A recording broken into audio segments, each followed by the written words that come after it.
There are mornings that feel like the universe is testing you. Not gently, not with grace, but with both hands around your throat. This is the story of a man who walked into the most important boardroom of his life carrying a 6-year-old girl and a folder of evidence that could save a billion-dollar company from itself. He wasn't supposed to be there. He wasn't supposed to matter. But some people, the quiet ones, the ones who do the work while everyone else takes the credit, some people are exactly where they need to be, even when the world is doing everything in its power to push them out the door. If this story hits you somewhere real, hit the like button and drop a comment with the city you're watching from. I want to see how far this story travels. Follow along all the way to the end. You won't want to miss what happens. The alarm went off at 5:13 in the morning, which was not when Nolan Pierce had set it.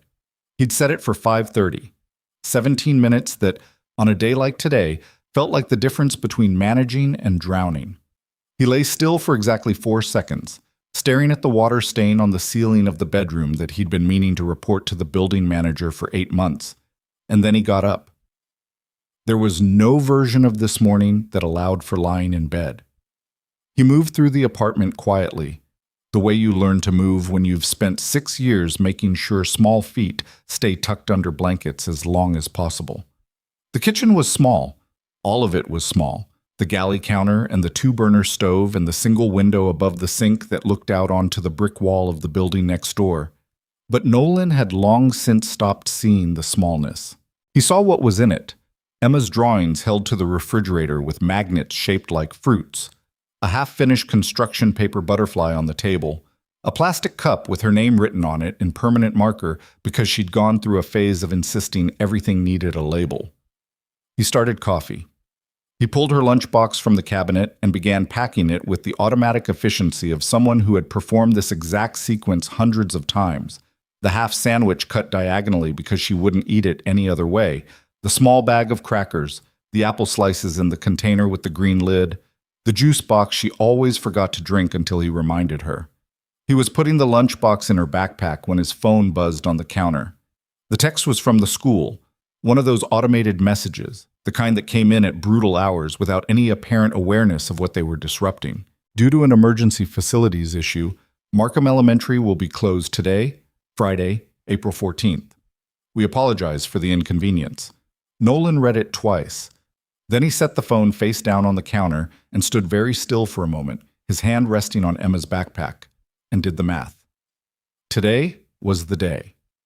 The contract signing for the Meridian Global deal, $400 million, 18 months of negotiation, the single largest agreement in Callaway Logistics' 40-year history. Nolan had been in the office until 9:30 the previous 2 nights running final compliance checks, cross-referencing every clause against international trade regulations, building the kind of documentation infrastructure that nobody ever noticed until it wasn't there. He had a presentation slot at 9 a.m. to walk the legal team through his final risk summary before the 11 o'clock ceremony. He had absolutely no childcare. His mother was in Tucson visiting his aunt who had broken her hip. His neighbor, Mrs. Callahan, who occasionally watched Emma in emergencies, had gone to her daughter's house in New Jersey for the week. The babysitter they'd used twice was a college student who had midterms. There was no one. He picked the phone back up and called his supervisor, Dan Mercer, who picked up on the 4th ring sounding like a man who had also been awake too long. Dan, I need to tell you something. Nolan, today is not a day for complications. School's closed. I don't have anyone for Emma. A pause. How long would it take you to find someone? I've already mentally gone through everyone I know. There's no one available. Another pause, longer. Okay, you need to be in that building, Nolan. Whatever you have to do to make that happen. It wasn't an answer, but it was the only answer available. He went to Emma's room. She was already half awake, lying on her side with Mr. Buttons, the stuffed rabbit that had lost one eye during a traumatic washing machine incident in February and been repaired with a mismatched brown button tucked under her chin. She had her mother's coloring, dark hair and skin that went golden in summer, but she had Nolan's eyes, gray, watchful, a little older than they ought to be for someone her age. Daddy, she said, not surprised, just acknowledging. Hey, Bug, change of plans today. She looked at him steadily. Emma did not panic easily.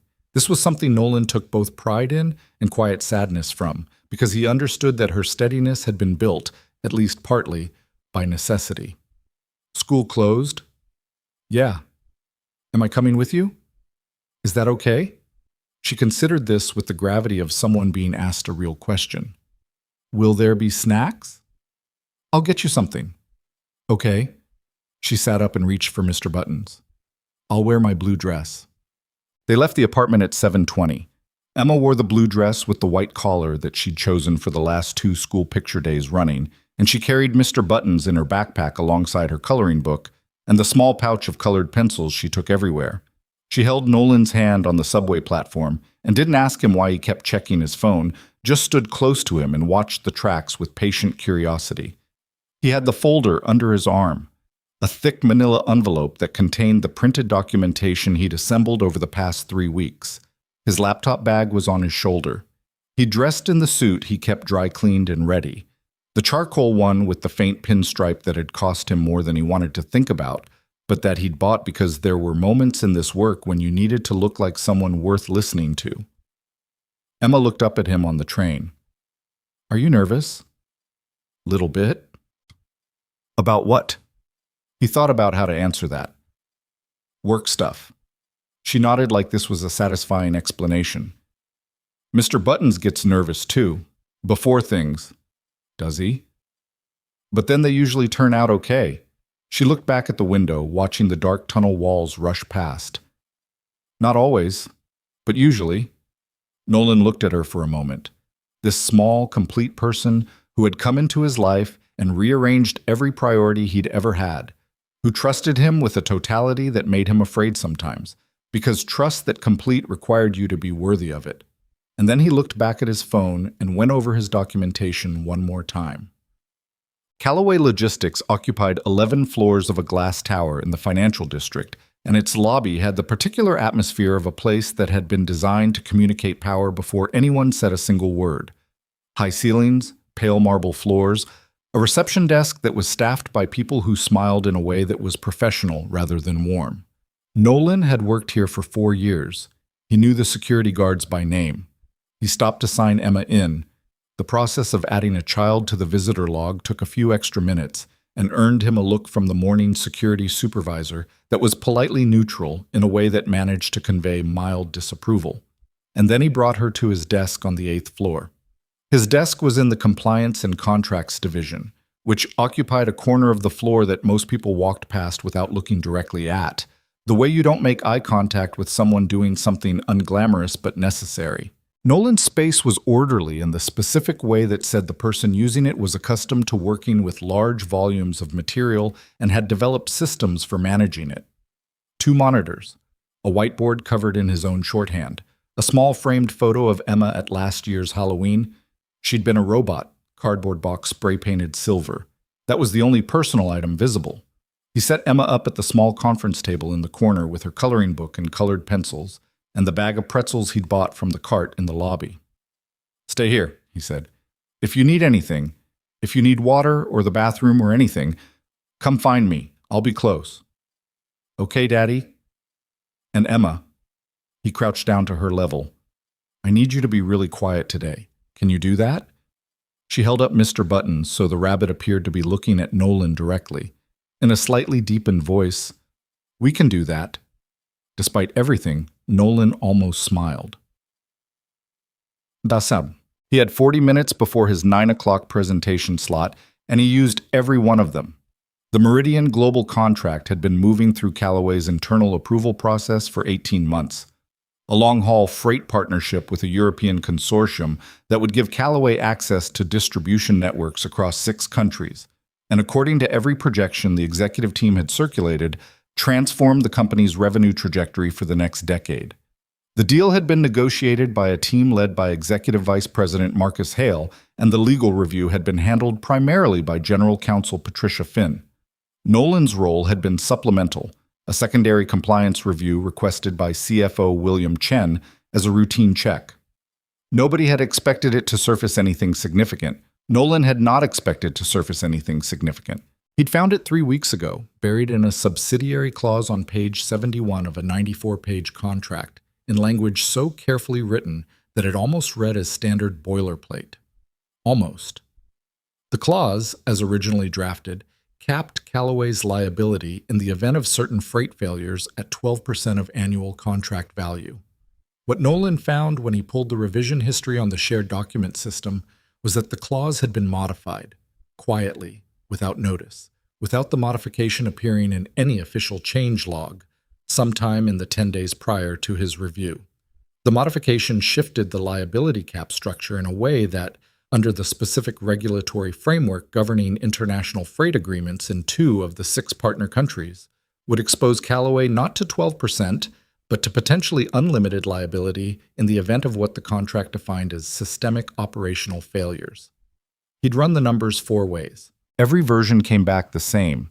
If the contract signed as currently written and a qualifying failure event occurred, Callaway's exposure could reach $900 million.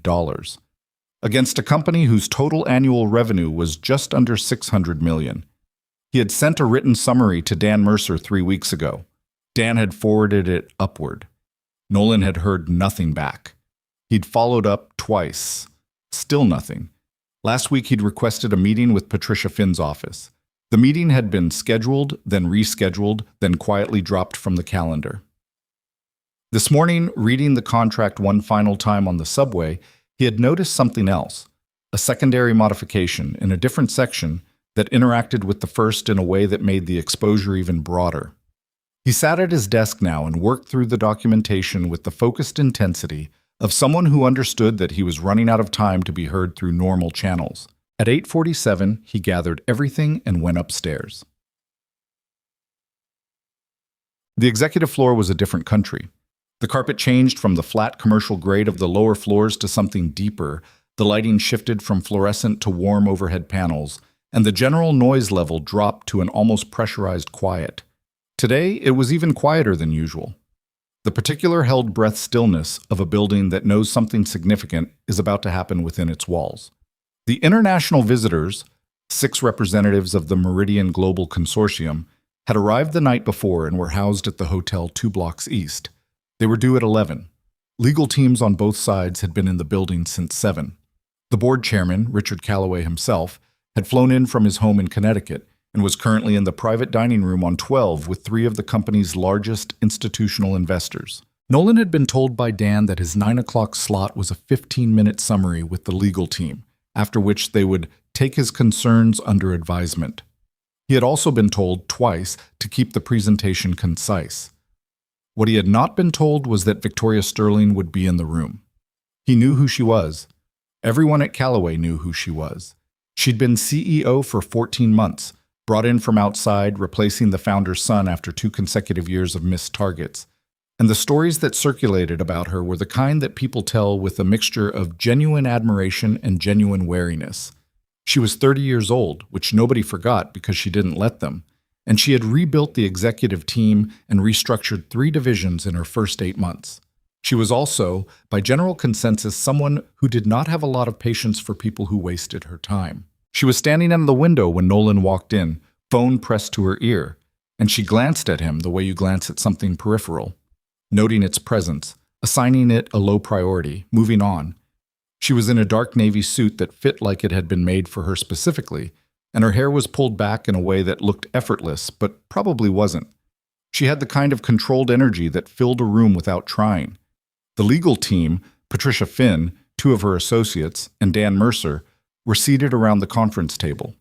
There were 2 other men Nolan didn't recognize who had the look of outside counsel. Everyone had the slightly compressed focus of people who were managing multiple things simultaneously and didn't want to be in this particular meeting. "Nolan," Dan said, with a smile that was professional and a little tight. "Go ahead." Victoria ended her call and moved to the table. She sat at the head, not because she'd been told to, just because it was naturally where she positioned herself, and opened the notebook in front of her without looking at Nolan again. He set up his laptop and connected it to the room's display system. "I'll be brief," he said. "I'm Nolan Pierce from Compliance. I've been running a secondary review on the Meridian Global contract, and I've identified 2 structural issues that I believe need to be addressed before the signing today." He pulled up the first document and walked through it. The original clause, the modified version, the regulatory framework, the liability calculation. He kept it clean. He'd practiced this explanation enough times that it came out without hesitation. When he finished, the room was quiet for a moment. Patricia Finn spoke first. The revision you're referencing was reviewed and approved through proper channels, Nolan. I can show you the modification doesn't appear in the official change log, Nolan said. I pulled the underlying revision history from the document management system. It was made outside the standard approval workflow. That's a documentation discrepancy, not a substantive legal. The substantive legal concern is the liability exposure. He pulled up the calculation. Under the regulatory frameworks governing freight agreements in Germany and the Netherlands, the modified clause structure creates an unlimited liability scenario in the event of Nolan. Victoria's voice was level and not particularly loud, but it cut across the room with the ease of someone accustomed to redirecting conversations. She was looking at him now, really looking, for the first time since he'd walked in. How long have you been with Callaway? 4 years? In compliance? Yes. She held his gaze for a moment. Not hostile exactly. Something more like the specific look of a person who is making an assessment very quickly and has a lot of practice doing so. I've had 3 separate legal teams review this contract, 2 outside firms and our own internal counsel. This signing has been scheduled for 6 weeks. We have a board chairman, 7 institutional investors, and 6 international representatives arriving in this building in under 2 hours. I understand that. Do you? It wasn't quite a question. Because what you're describing, if it were accurate, would mean that a liability issue of nearly $1 billion went undetected by every qualified legal professional who touched this document over 18 months. I'm not saying it went undetected by everyone, Nolan said carefully. A beat. Something shifted almost imperceptibly in the room. What does that mean? Victoria asked. It means the modification was made deliberately, outside normal channels, in a way designed not to be found through standard review. I've documented the timeline. I have the revision metadata. Victoria looked at him for another long moment. Then she looked at Patricia Finn. Patty. The concerns are legitimate sounding on the surface, Patricia said, her voice even. But I reviewed this contract clause by clause. The liability structure is standard for agreements of this type. Under which regulatory framework? Nolan said. I'm sorry? You said the liability structure is standard for agreements of this type. I'm asking which regulatory framework you used as the comparison basis, because the relevant frameworks for the German and Dutch portions of this agreement have been revised in the past 18 months, and the liability… Nolan, Victoria's voice again, quiet and final. She picked up her pen. I appreciate that you've put time into this. I do. But I have a $400 million signing in less than 2 hours, and I have 17 people who have spent the better part of 1.5 years on this deal telling me it's sound. What I don't have is a secondary compliance reviewer telling me to stop everything because of a clause interpretation. She looked back at her notebook. Dan, let's make sure Nolan gets a complete set of the approval documentation so we can address his concerns after the signing. Nolan stood still for a moment. Around the table, everyone had already moved on. Laptops opened, phones checked, the 9 o'clock meeting effectively concluded. Ms. Sterling, she looked up. With respect, if I'm wrong, the signing gets delayed a few hours while you verify. If I'm right and you proceed, the company's exposure is $900 million against annual revenue of $600 million. He held her gaze. I'm asking for 3 hours. Just enough time to pull the full revision history and have outside counsel verify the liability calculation. Victoria Sterling looked at him with an expression that was not unkind, exactly, but was absolute. Thank you, Nolan. It was a dismissal, clean, professional, complete. He picked up his folder. He went back downstairs. Emma was where he'd left her, working carefully in her coloring book with the orange pencil, Mr. Buttons propped against the table's edge, watching.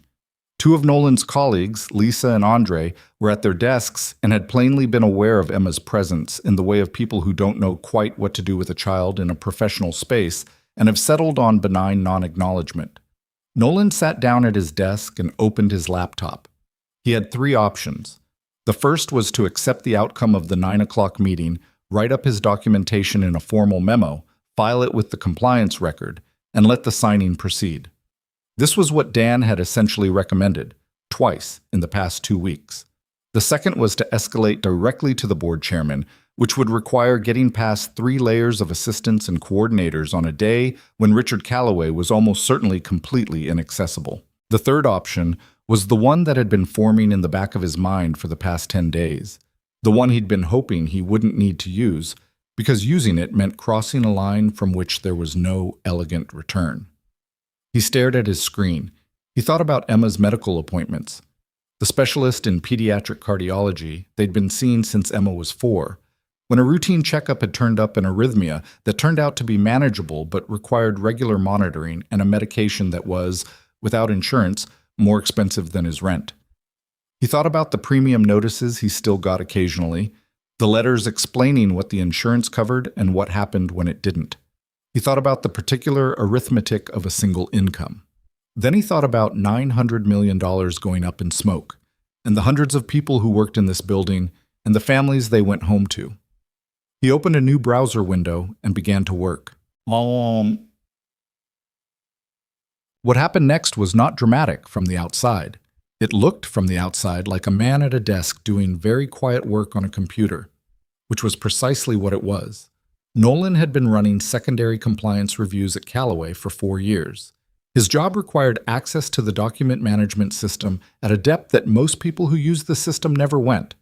Not the front-end interface where you could see current versions of documents, but the underlying audit layer that logged every user interaction with every file. Who opened it, who modified it, when, from which device, using which account credentials. He pulled the full revision history for the Meridian Global Contract document. It took 45 minutes to compile and organize. He built a timeline, cross-referencing user IDs against the company directory. When he was done, he sat back and looked at what he had, and the sick feeling he'd been carrying for 3 weeks congealed into something colder and more specific. The modification to the liability clause, the one that no one had flagged, the one that Patricia Finn had said was reviewed through proper channels, had been made by an account belonging to a junior contracts associate who had been on medical leave for 2 weeks at the time of the modification. The account had been accessed from an IP address that, when run through the company's network log, traced to an executive floor workstation. He found 2 more things after that.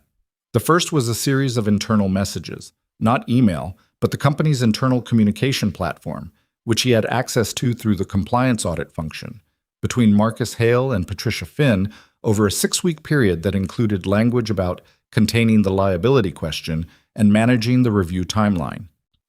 Nothing that said anything directly incriminating in isolation, everything that formed a clear picture in aggregate. The second was a financial record he wasn't supposed to have found, buried in a document thread connected to a subsidiary he'd been auditing on an unrelated matter 4 months ago. A payment to a legal consulting firm that, when he looked up the firm, turned out to share a registered agent with one of Marcus Hale's known associates. He printed everything. He organized it into the sequence that told the story most clearly. He added it to the folder. Then his phone rang. It was Dan Mercer. "Nolan, I need you to come to HR." "Right now?" "Yes." A pause. It's a disciplinary matter. Please come up." HR occupied a suite on the 9th floor. Nolan had been in it twice before, once for new employee orientation and once to update his direct deposit information, and both times it had struck him as a space designed to feel neutral in a way that made it slightly unpleasant. Dan was there, and a woman from HR named Kendra, whose last name Nolan couldn't remember, and a man he'd never met who introduced himself as Derek Morse from Executive Coordination. "Have a seat," Derek said. Nolan didn't. "What is this about?"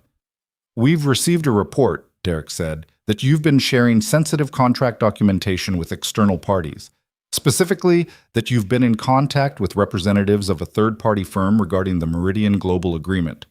Nolan looked at him. "That's false." "We'd like to discuss." "That is completely false. Who made this report?" Derek looked at his folder. "I'm not able to share that. You're accusing me of leaking proprietary information on the day of a major signing, and you're not able to tell me who made the accusation or what evidence supports it." "Nolan," Dan said, with the tone of someone who was deeply uncomfortable with the situation but unwilling to say so directly. "The procedure here is just to—" "The procedure," Nolan said evenly, "is being used right now to remove me from the building on a false accusation so that I can't present my findings before the signing." He looked at Derek. "Someone on the executive floor does not want me in that building at 11 o'clock. That's a significant allegation." "Yes, it is, and I have documentation that supports it." He held up the folder.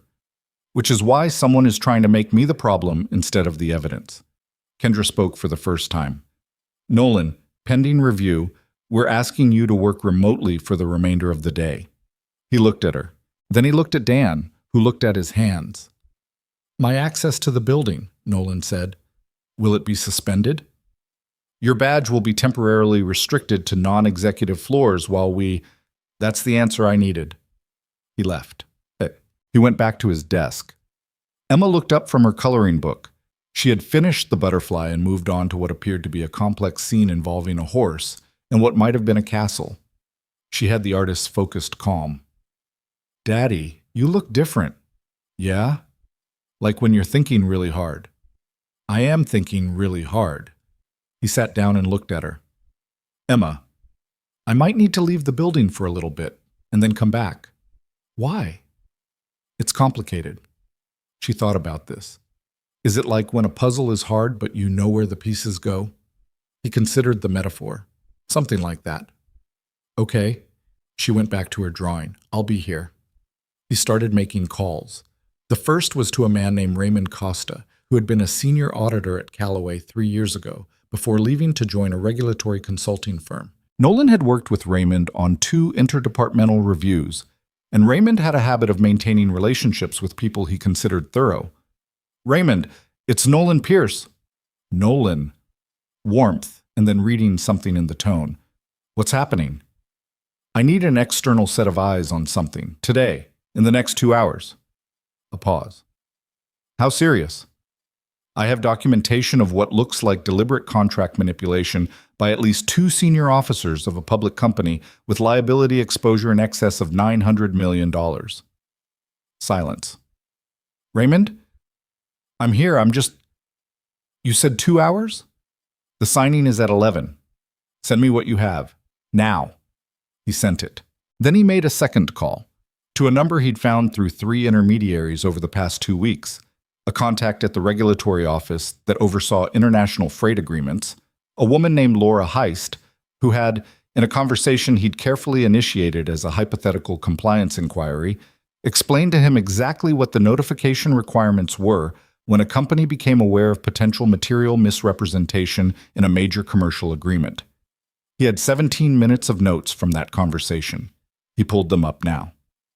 At 10:15, with 45 minutes until the signing, Nolan's badge still worked on the main elevator bank. What had been suspended was his access to the executive floor. Floors 10 through 12 were now locked to his credential. He'd confirmed this when he'd tried to use the elevator at 10:08. He stood in the lobby for a moment and thought about it. There was a stairwell. His badge still controlled the 8th floor. And there was a service corridor on 8. He knew about it because he'd been the one to process the facility's documentation when the 8th floor ventilation system was upgraded 18 months ago. That connected to a non-restricted secondary stairwell that accessed the conference level. He picked Emma up from his desk. "We're going to walk to a different part of the building," he told her. "Can I bring my coloring stuff?" "Yes, bring everything."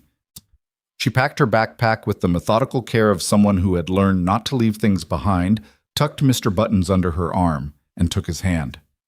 The conference-level reception area outside the main signing room was controlled chaos made to look like elegant order. Assistants moved between groups with the focused purpose of people managing multiple urgent tasks. A woman was arranging a catering setup along one wall. Lawyers in the clusters near the windows spoke in the low voices of people reviewing important things one final time. Through the glass wall of the main conference room, Nolan could see the long table set with binders and water glasses. The city spread out below the floor-to-ceiling windows, the preparation for something that had been 18 months in the making. He walked Emma to a seating area near the corridor entrance. a cluster of chairs set slightly apart from the main traffic, with a low table. He crouched down to her level. "I need you to sit here, okay? Right here with Mr. Buttons. Don't go anywhere." She looked around at the activity with calm curiosity. "Are these important people?" "Some of them." "Is this the big thing?" He looked at her. "Yeah, Bug. This is the big thing." She sat down in the chair, Mr. Buttons in her lap, and looked at him with gray eyes that were steady and uncomplicated. "You're going to be okay," she said. He didn't know if it was a question or a statement or something else entirely. He put his hand on her head for a moment. Then he straightened up, tucked the folder under his arm, and walked toward the conference room doors. Well, the room was filling. The Meridian Global representatives had arrived. 6 people, formally dressed. The senior partner, a silver-haired man named Klaus Bauer, who moved through the room with the ease of someone who had closed many deals in many rooms. Richard Calloway was at the head of the table already, the board chairman's presence adding a different kind of gravity to the air. Marcus Hale stood near the window with 2 of his team, laughing at something in the controlled way of people who are performing relaxation rather than feeling it. And Victoria Sterling was at the far end of the table, speaking with Klaus Bauer's translator, and she looked up when Nolan walked in. Something crossed her face that was too fast to name. Dan Mercer moved toward him immediately. "Nolan, you shouldn't—" "I'm not here to disrupt anything," Nolan said, keeping his voice low and even. "I'm here to present documentation to the board chairman before a signature goes on a document that will expose this company to potentially existential liability. This isn't the time or the— Dan." He looked at his supervisor directly. "I need you to stand aside." Dan stood aside. Nolan walked to where Richard Calloway sat. The board chairman was 71 years old, white-haired, with the deliberate movements of someone who had been the most important person in most rooms for a very long time. He looked up at Nolan with the particular expression of a powerful person confronted with something unexpected. "Sir," Nolan said, "I'm Nolan Pierce from Compliance. I've been trying to bring this documentation to leadership for 3 weeks. I'm asking for 5 minutes before anything is signed." Calloway looked at him for a moment. Then he looked across the room at Marcus Hale, whose expression had gone very still. Then he looked back at Nolan. "5 minutes," he said. And that was when Victoria Sterling said, from the end of the table, in a voice that carried without being raised, "Nolan." The room had gone quiet in the particular way rooms go quiet when something is happening that everyone senses but hasn't named yet. She looked at him with an expression he hadn't seen from her this morning. Something sharper, more unsettled. "What you're doing right now could destroy something 17 people have spent 18 months building." "No," he said quietly. "What's already been done to this contract could destroy the company that signed it." She held his gaze across the length of the conference room. He held the folder out to the side slightly, not dramatically, just making it visible, making it real. 5 minutes. The room waited. Outside in the corridor, through the glass wall, Emma sat in her chair with Mr. Buttons in her lap, watching with the patient stillness of someone who had learned to wait for her father and trust that he would come back. Victoria Sterling looked at Nolan Pierce for a long moment, at the suit that was good but not expensive, at the folder he'd been carrying all morning, at the particular steadiness of someone who had already decided they had nothing left to lose, and something behind her eyes shifted. She looked at Richard Calloway. Calloway looked at his watch. Then he looked back at Nolan. "Clear the non-essential personnel from the room," he said to the assistant beside him. "We're going to hear what this man has to say." Nolan set the folder on the table and opened his laptop. Outside the glass wall, Emma had pulled out her coloring pencils and gone back to the horse and the castle, unconcerned, certain, waiting. Richard Calloway had not become the kind of man who built a 40-year company by ignoring the particular quality of silence that fell over a room when someone said something true. He'd heard plenty of people say plenty of things over the decades, investors, lawyers, executives, consultants, who charge more per hour than most people made in a month. And he'd developed, without ever formally naming it, a sense for the difference between a person performing confidence and a person carrying actual weight. Nolan Pierce was carrying actual weight. Calloway could see it in the way the man stood, not aggressive, not theatrical, just planted. The folder on the table, the laptop open, the expression of someone who had rehearsed this moment not because he wanted to perform it, but because he'd known he might need to. 5 minutes, Calloway had said, and he meant it literally. He checked his watch as Nolan began. What happened instead was that 5 minutes became 12, and 12 became 20, and at some point Calloway stopped checking his watch entirely. Nolan walked them through it without rushing and without padding. The original clause, the modified version, the revision metadata, the IP address trace, the regulatory framework analysis, the liability calculation. He put each document on the screen in sequence, annotated in the margins in his own handwriting, cross-referenced with page numbers and timestamps. It was the work of someone who had understood that his only real weapon was specificity, that vagueness could be dismissed, but a date stamp on a user log from an account belonging to someone on medical leave could not. The room was very quiet. Klaus Bauer, the Meridian representative, had leaned forward slightly in his chair. His translator had stopped translating. Bauer's English, Nolan suspected, was considerably better than he'd been letting on. Marcus Hale, near the window, had gone the particular color of a man watching a car come toward him on the wrong side of the road. Victoria stood at the side of the room with her arms at her sides, watching the screen. When Nolan finished, he stepped back from the laptop and waited. Calloway looked at the screen for a long moment. Then he looked at Patricia Finn. Patty. Richard, the liability analysis is based on a reading of the regulatory framework that I believe is the revision history accurate? Calloway asked. The document that shows this modification being made from an account that was on leave. A pause that was approximately 1 second too long. The document management system occasionally generates anomalous. That's not what I asked. Calloway's voice hadn't changed in volume or temperature. It was simply exact. Is the revision history accurate, or isn't it? Patricia Finn looked at her hands. Hale, Calloway said. Marcus Hale turned from the window. He was 54 years old and had been at Calloway for 9 years, and had, at various moments in those 9 years, been described as the company's most effective deal-maker, its most indispensable executive, and, in at least one internal assessment that had been quickly buried, its most significant political risk. He had the face of a man who was accustomed to talking his way out of things. Richard, with respect, what we have here is a compliance analyst, a good one, I'm sure, who has misread a technical. Marcus, Calloway picked up one of the printed pages from the folder in front of him. It was the page with the internal messages, the ones from Hale's own account, discussing containing the liability question. He held it up. Who wrote this? Hale looked at the page. The room waited. In the corridor outside, visible through the glass wall, Emma had fallen asleep in the chair. She was curled sideways with Mr. Buttons against her chest, small and completely still. Her coloring book open on the low table in front of her to the unfinished page with the horse and the castle. Someone had put a jacket over her. One of the assistants, Nolan thought, noticing it for the first time. He didn't know when that had happened. He looked back at the room.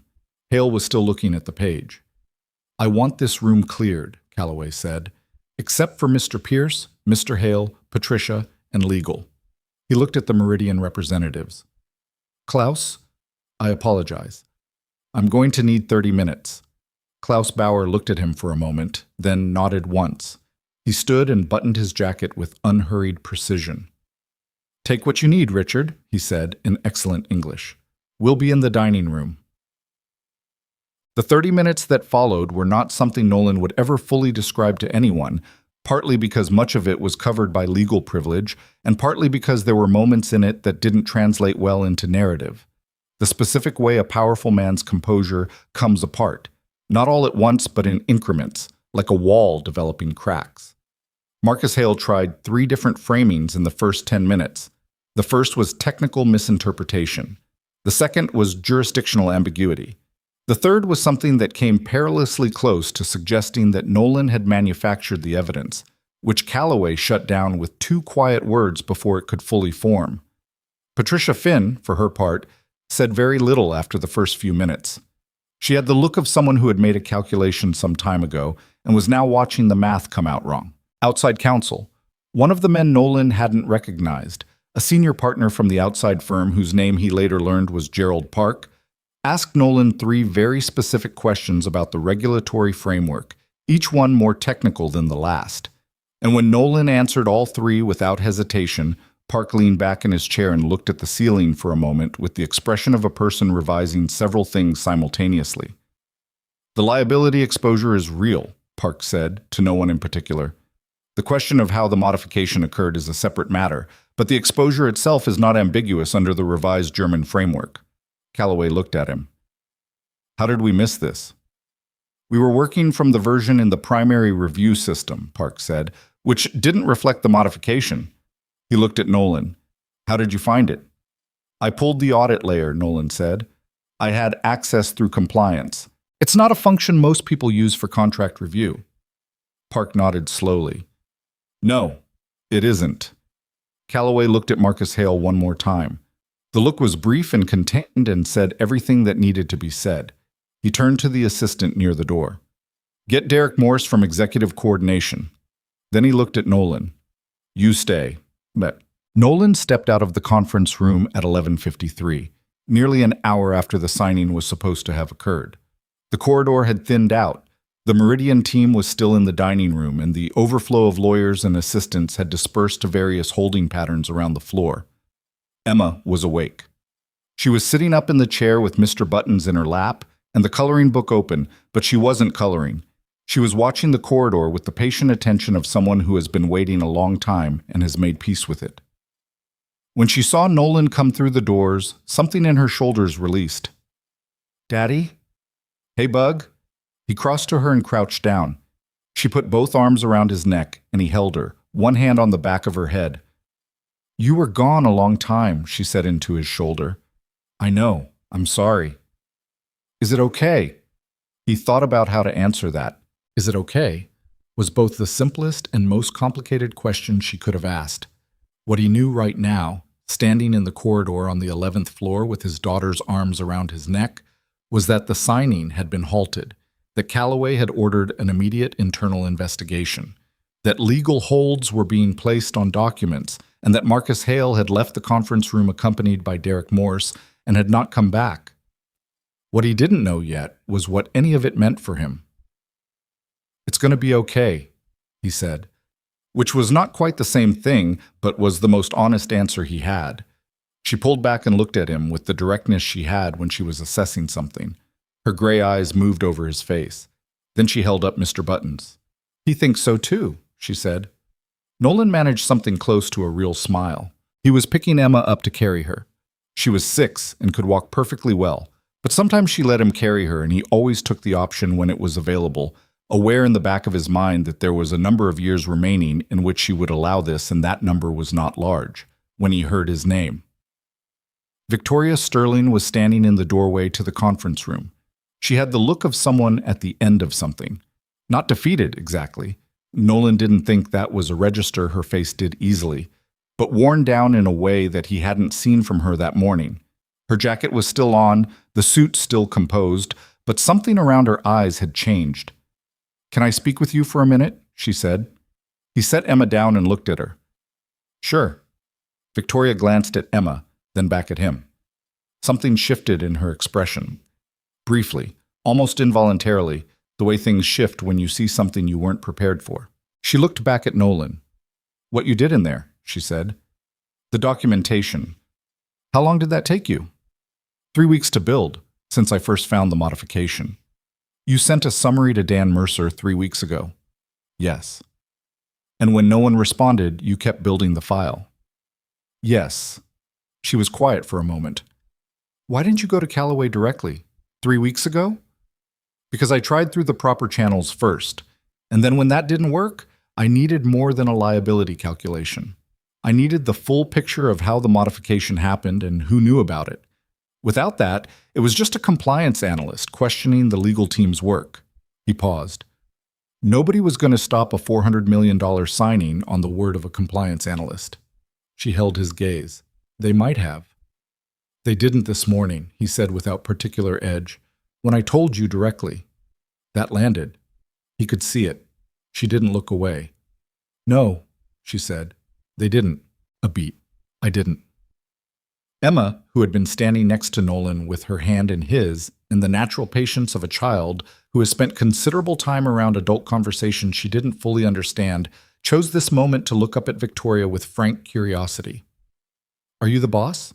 she asked. Victoria looked down at her. Something happened in her face that was too complicated to read in a single moment. "Today I'm not doing a very good job of it," she said. Emma considered this. "My daddy says doing a bad job isn't the same as being bad at something." Victoria looked at Emma for a moment, then at Nolan. He had no idea where Emma had picked that up. He thought he might have said something like it once, months ago, after a school project that hadn't gone well. The fact that she'd retained it and produced it here, delivered with the complete unself-consciousness of a 6-year-old, was one of those small moments of parenthood that hit at completely unexpected times. "She's right," Victoria said finally. "Excuse me." She went back into the conference room. The investigation started before the day was over. Callaway had called in a crisis management firm by 2 in the afternoon, a team from outside the company, specifically to avoid contaminating the investigation with internal politics. And Nolan spent 3 hours in a room with 2 of their investigators going through his documentation chronologically. They were thorough, and they were fast, and they treated his material with the particular respect that investigators show for well-organized evidence, which is to say they were professional and gave almost nothing away about their own conclusions.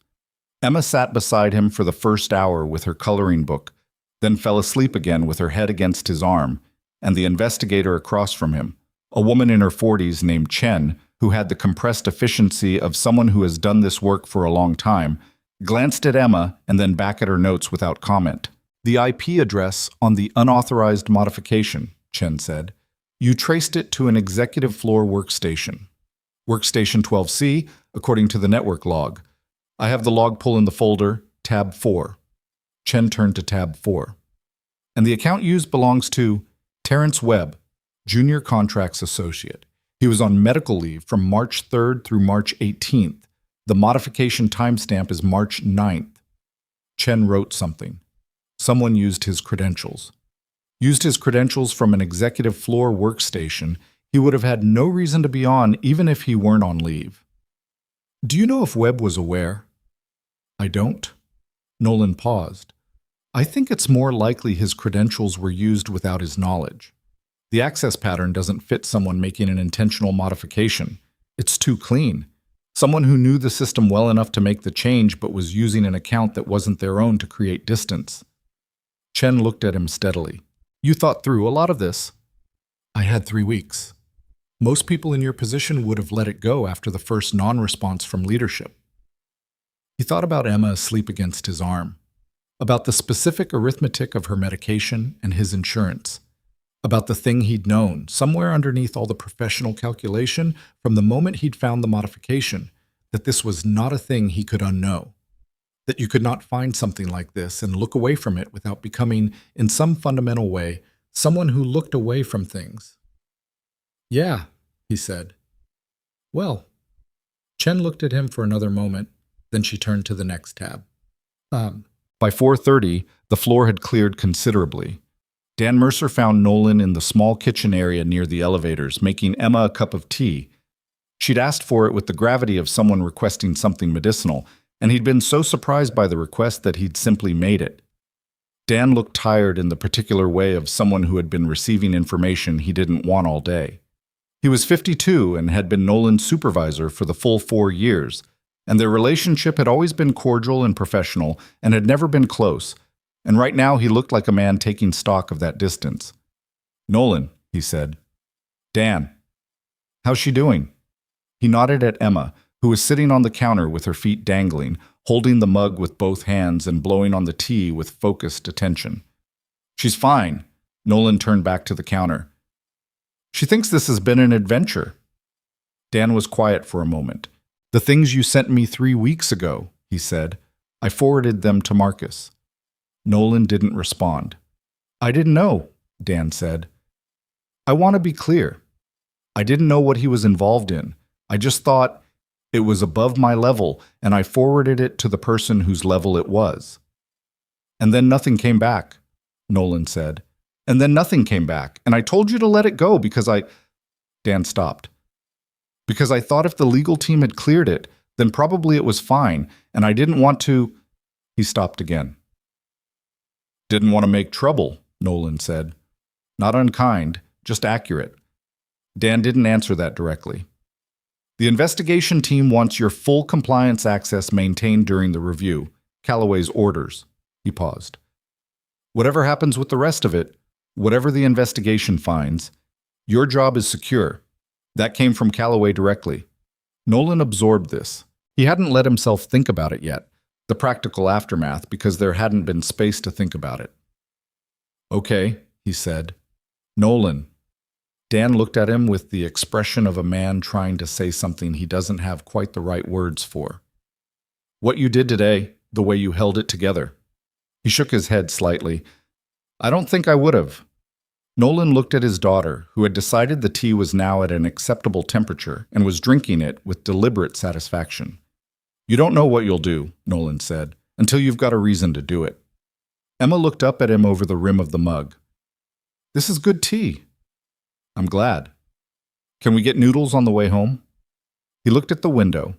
The city outside was beginning to go gold in the late afternoon light, the day turning toward evening. Somewhere in this building, investigators were pulling documents and hard drives and records of things that had been done by powerful people in the full confidence that they would remain hidden. Yeah, he said, we can get noodles. He lifted her off the counter and she settled against his shoulder with the boneless ease of a tired child, her mug handed off to him to dispose of, Mr. Buttons retrieved from the counter where he'd been waiting. They walked to the elevator together. In the lobby, as they were crossing toward the exit, Nolan's phone buzzed with a message from Raymond Costa. External review confirms your liability calculation. I flagged the relevant regulatory office as required by my firm's obligations. You did the right thing, Pierce. Not the easy thing. The right one. He read it once and put the phone in his pocket. The lobby doors opened onto the street and the late afternoon air was cool and carried the specific smell of a city at the end of a working day. Exhaust and something faintly green from the park 2 blocks over. And Emma took his hand as they went down the steps, completely untroubled, already thinking about noodles.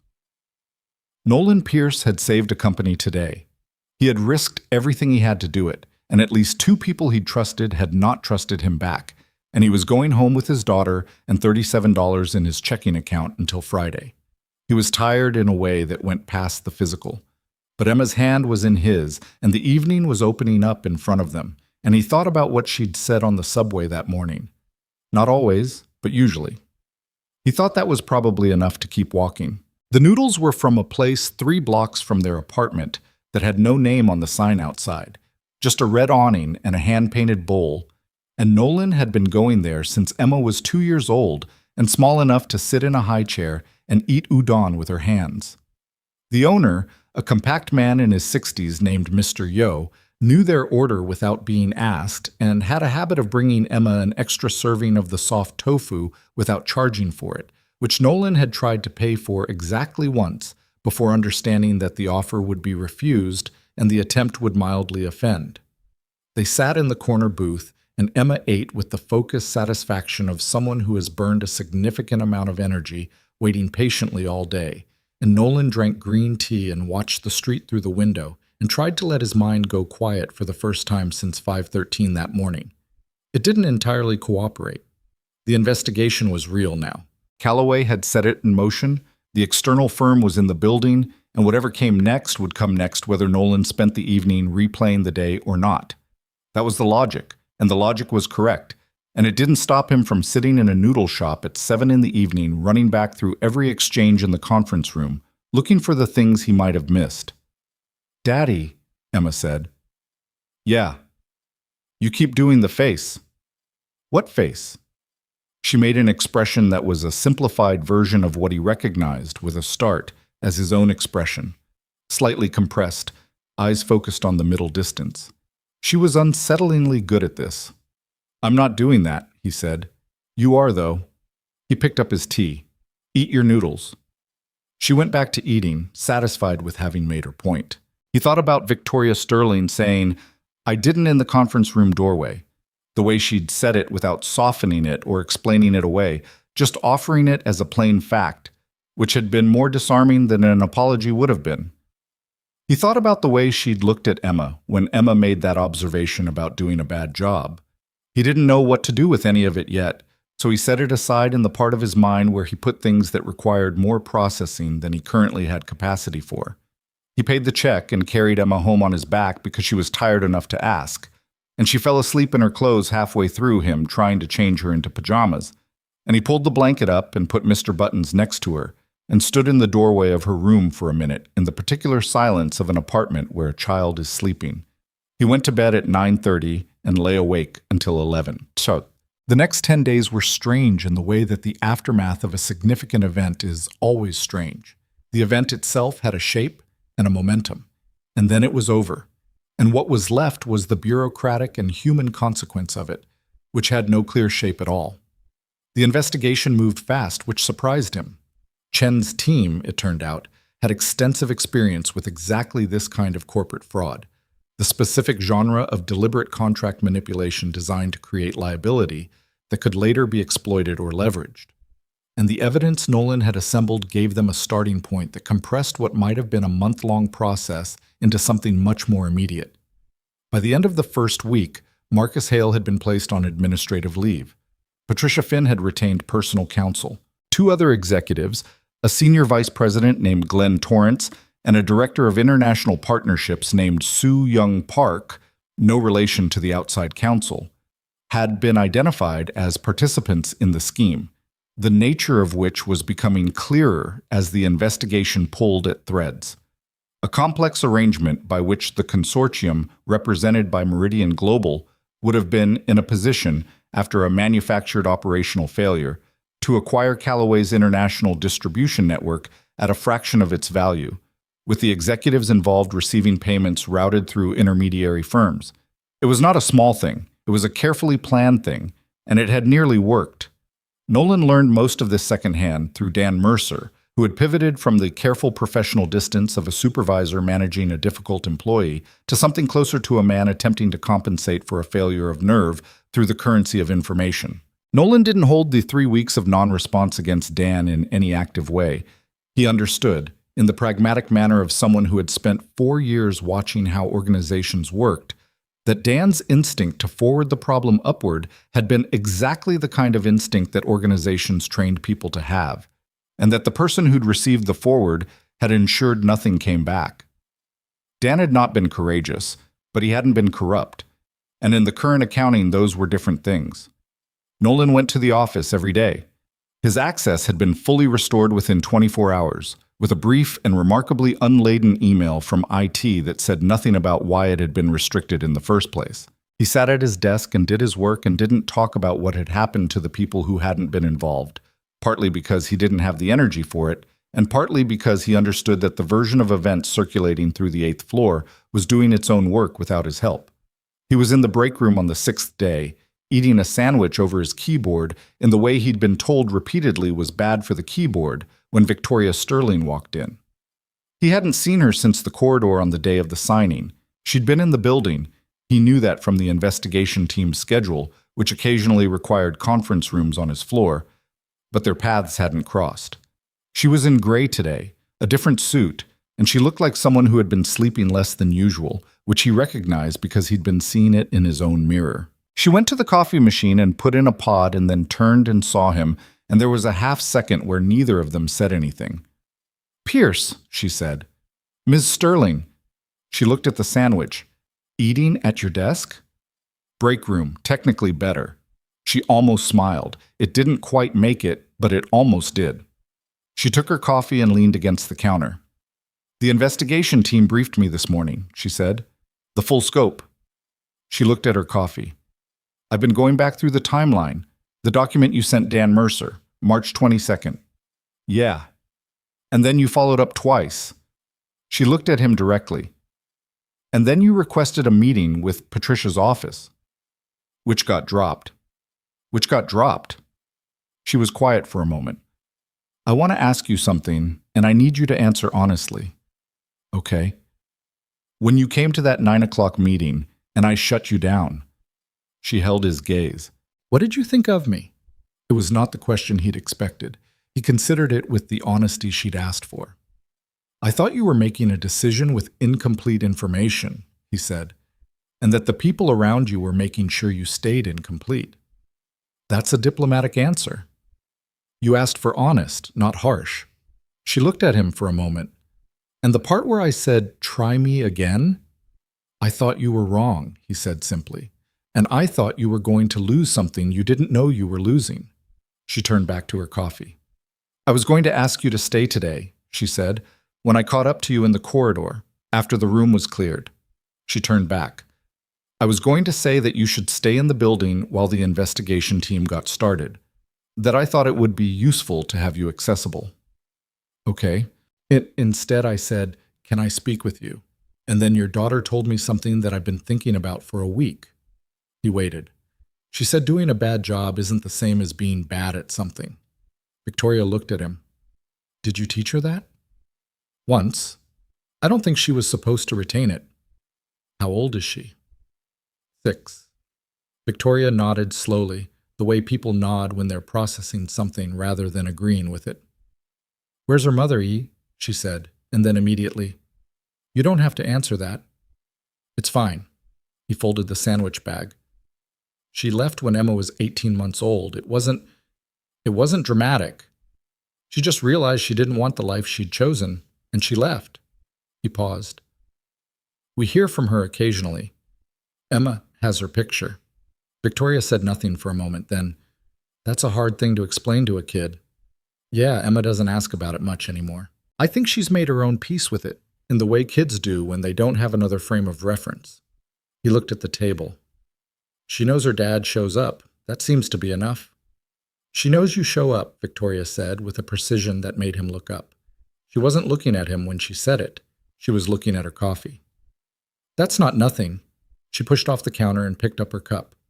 The Meridian team wants to reconvene next week. Calloway asked me to include you in the discussions on the revised contract structure. She met his eyes.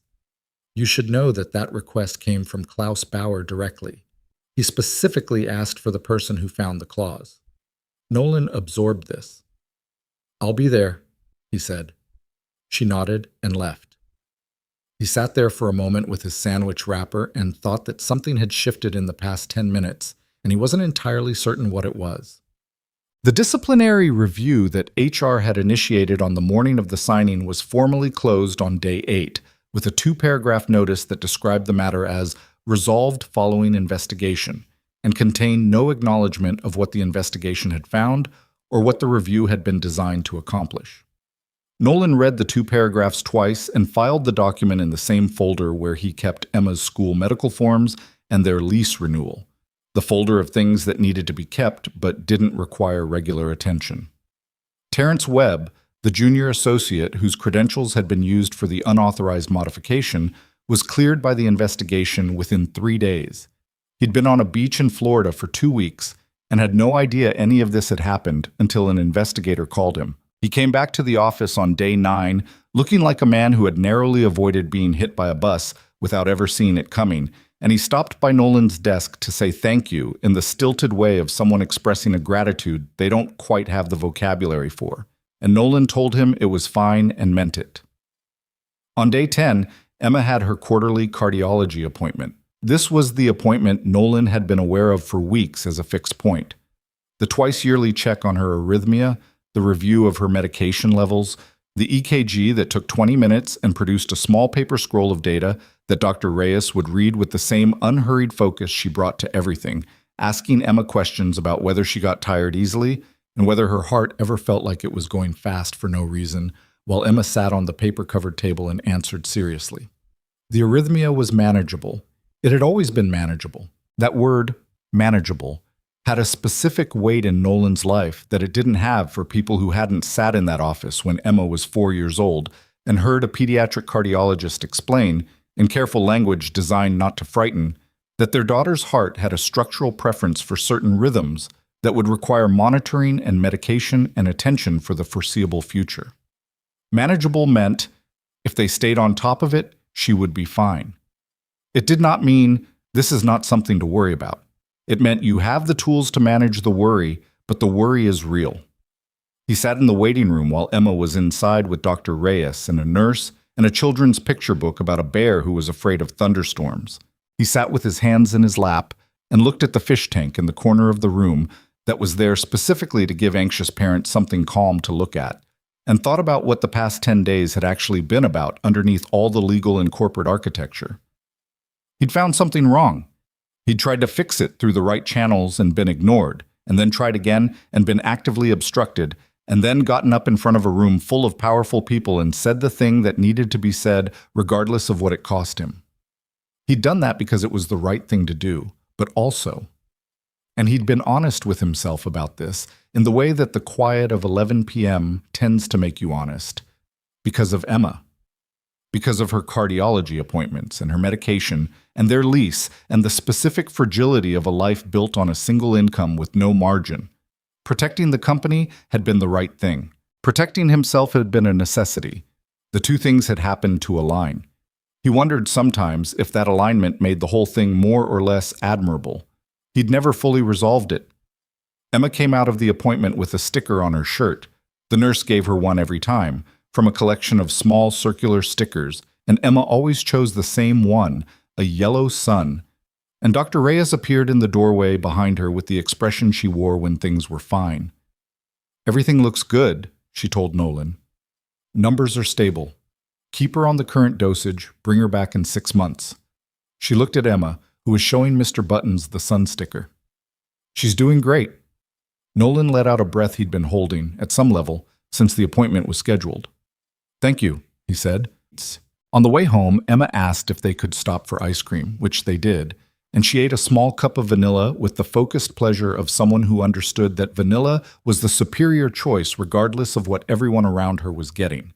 And Nolan had a coffee and watched her from across the small table outside the ice cream place and thought, This is the reason for all of it. The reconvening with the Meridian team happened on a Thursday. Nolan had been included in 2 preparatory sessions the previous week, smaller meetings with the outside legal team and Callaway's revised deal counsel, going through the contract section by section, building what Gerald Park called a clean document from the ground up. Nolan's role in these sessions was precise. He was the person who had understood the original modification and understood the regulatory framework it had exploited, which made him the right person to identify every other point in the contract where similar exposure might exist. He found 2 more. Neither were as significant as the original, but both required revision, and both were addressed. Victoria was in these sessions. She sat across the table from Nolan and engaged with the legal material with the focused intelligence he'd seen flashes of on the day of the signing, before everything had broken open. She asked good questions.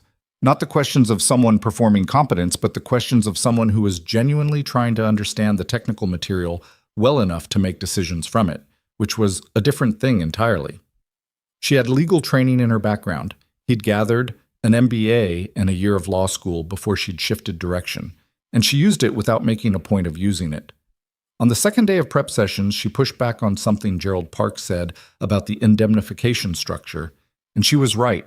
And Park reconsidered, and Nolan watched this happen and thought that she was, in the specific context of her actual job, very good at it. Whatever else the past 2 weeks had demonstrated about her blind spots, she was not a person who had gotten here by accident. After the second session, as people were gathering their things to leave, she stopped next to him. "You caught something else in Section 14, she said. It wasn't a question. The indemnification cascade, minor compared to the original, but worth noting. Worth noting." She gathered her notebook. "Emma okay?" He looked at her. He hadn't mentioned Emma since the break room conversation. "Yeah, she had a medical appointment Monday. She's fine." "Good." Victoria said it with a directness that wasn't performative, not the warm, elaborated concern of someone who is managing a relationship. Just a simple and apparently genuine response to information about a child she'd spoken to once, briefly, in a corridor. He didn't know what to do with her. She was not easy to categorize, which was probably part of why she'd unsettled him from the first moment he'd walked into the 9 o'clock meeting. He'd been prepared for a certain kind of executive, the type that wore authority like armor, that made decisions at speed because speed created the impression of certainty, that treated people like functions rather than persons. She had elements of that, and she had something else underneath it that he didn't have a clean name for. He thought about it on the train home. He thought, "She said I didn't without looking away from me." She looked at Emma, and something happened in her face that I couldn't read. She asked where Emma's mother was, and then immediately told me I didn't have to answer. He thought, none of that is relevant to anything that's happening right now. He looked out the train window at the city going past in the dark. He thought, probably not. The Meridian reconvening was held in the same conference room on the 11th floor, with the same view of the city spread out below the windows, and it was at the same time of day that the original signing was supposed to have occurred. Nolan didn't know if this was intentional or if it was simply the time that worked for Klaus Bauer's schedule. It didn't matter either way. He arrived 12 minutes early. Emma was at school. A full, normal day, school solidly open, her backpack with the coloring book and Mr. Buttons left at home, because today was just an ordinary Thursday, the kind of day that didn't require backup companions. Nolan had dropped her at the front door, and she'd gone in without looking back, which was the thing she did when she was comfortable, and it still did something to him every time. He sat up in the conference room and went over his notes one more time. Calloway arrived at 5 to the hour, steady and unhurried, and nodded at Nolan in the way he'd been nodding at him for the past 10 days, a nod that contained more than a nod usually does. Gerald Park and the revised deal council filed in. The Meridian team arrived at the hour exactly, Klaus Bauer at the front, and he crossed directly to Nolan and extended his hand. "Mr. Pearson," Bauer said, in the excellent English he'd been entirely candid about since the day of the halted signing. "I wanted to shake your hand in person. You did something that required a particular kind of courage." Nolan shook his hand. "I'm glad the deal has a chance to be rebuilt correctly." Bauer studied him for a moment with the eyes of someone who had been reading people across conference tables for 40 years. "Yes," he said. "So am I." But Victoria came in last, 2 minutes after the hour, which Nolan had come to understand was a pattern. She was never egregiously late, always just late enough to enter a room that was already arranged, already waiting. He didn't know if it was calculated or simply the byproduct of someone who was always managing multiple things simultaneously and never quite had a spare minute. She took her seat and opened her notebook and looked around the room with the composed focus that was, he thought, her natural resting state. Not cold exactly, but contained. Then she looked at Nolan across the table. He didn't look away. Neither did she. Something passed between them in that half-second that was too brief to be anything definitive and too specific to be nothing at all. Then Gerald Park said something about page numbering in the revised draft, and both of them looked away at the same moment. The meeting ran 3 hours. The revised contract was methodical and clean, and Nolan walked through every clause that touched the liability framework with the patience of someone who understood that the point wasn't to finish fast, but to finish right. There were moments where the Meridian team raised concerns about the revisions and moments where Calloway's counsel raised concerns about the Meridian team's concerns, and Nolan sat in the middle of it all and answered questions and occasionally asked them, and by the end of the 3rd hour, the document had taken a shape that he was confident in. When the session broke, Klaus Bauer looked around the table and said, in the measured way of someone who doesn't make pronouncements casually, "I think we have the foundation of something we can be proud of." Richard Calloway looked at Nolan. "So do I." The room began to disperse. Nolan started closing his laptop. "Pierce," Victoria's voice across the table. The room had mostly cleared. Calloway and Bauer were moving toward the door together. Park was on his phone. The assistants were collecting materials. He looked at her. She was standing with her notebook in her hands, and she had the expression of someone who has decided to say something and is in the precise moment before saying it. "I was wrong," she said. "On the day of the signing. I want to say it clearly, not in a doorway." She held his gaze. "You came to that room with evidence, and I chose the version of events that was more convenient. That was on me, not on the system, not on the people who were managing my information. It was my call, and it was wrong." Nolan looked at her. "I know," he said. She almost smiled. "That's all you've got?" "You told me you were making a $400 million decision with 17 experts behind it. I understood your position." "Understanding my position isn't the same as it being right." "No," he agreed. "It isn't. She looked at him for a moment. "You're going to be insufferable if you keep being that reasonable about everything." "Probably," he said. She laughed, briefly, genuinely, the kind of laugh that escapes before a person's composure catches it. And then she composed herself and looked down at her notebook and made a note he couldn't read from across the table. "Good session today," she said. "Yeah," he said. "Good session." She walked out. He stood there for a moment in the emptied conference room with the city spread out below the windows, the afternoon light going amber across the towers to the west, and he thought about the fact that he was still standing here, that the thing he'd been afraid of losing was, for the moment, intact. The job, the insurance, the salary that was modest but sufficient, Emma's appointments, the lease. He thought about how close it had all come to going differently. He picked up his bag and headed for the elevator. The formal investigation concluded on a Wednesday, 3 weeks after the day that had nearly undone everything. The findings were released internally first, a 47-page report that Nolan was given access to as a material witness, which he read at his desk on a quiet afternoon while Emma was at school, and the 8th floor hummed around him at its usual pitch. Marcus Hale and Patricia Finn were terminated with cause. Glenn Torrance and Soo Young Park received the same. The scheme, as laid out in the report's dry and careful language, had been in development for nearly 8 months. A coordinated effort to manipulate the Meridian contract in a way that would, following the signing, allow a consortium of undisclosed investors with ties to several of the conspirators to manufacture the qualifying failure event and trigger the unlimited liability clause, positioning them to acquire Callaway's European-facing distribution network at distressed asset prices. The report described it as one of the most sophisticated instances of internal contract fraud the investigation firm had encountered in 12 years of practice. Nolan read this line twice.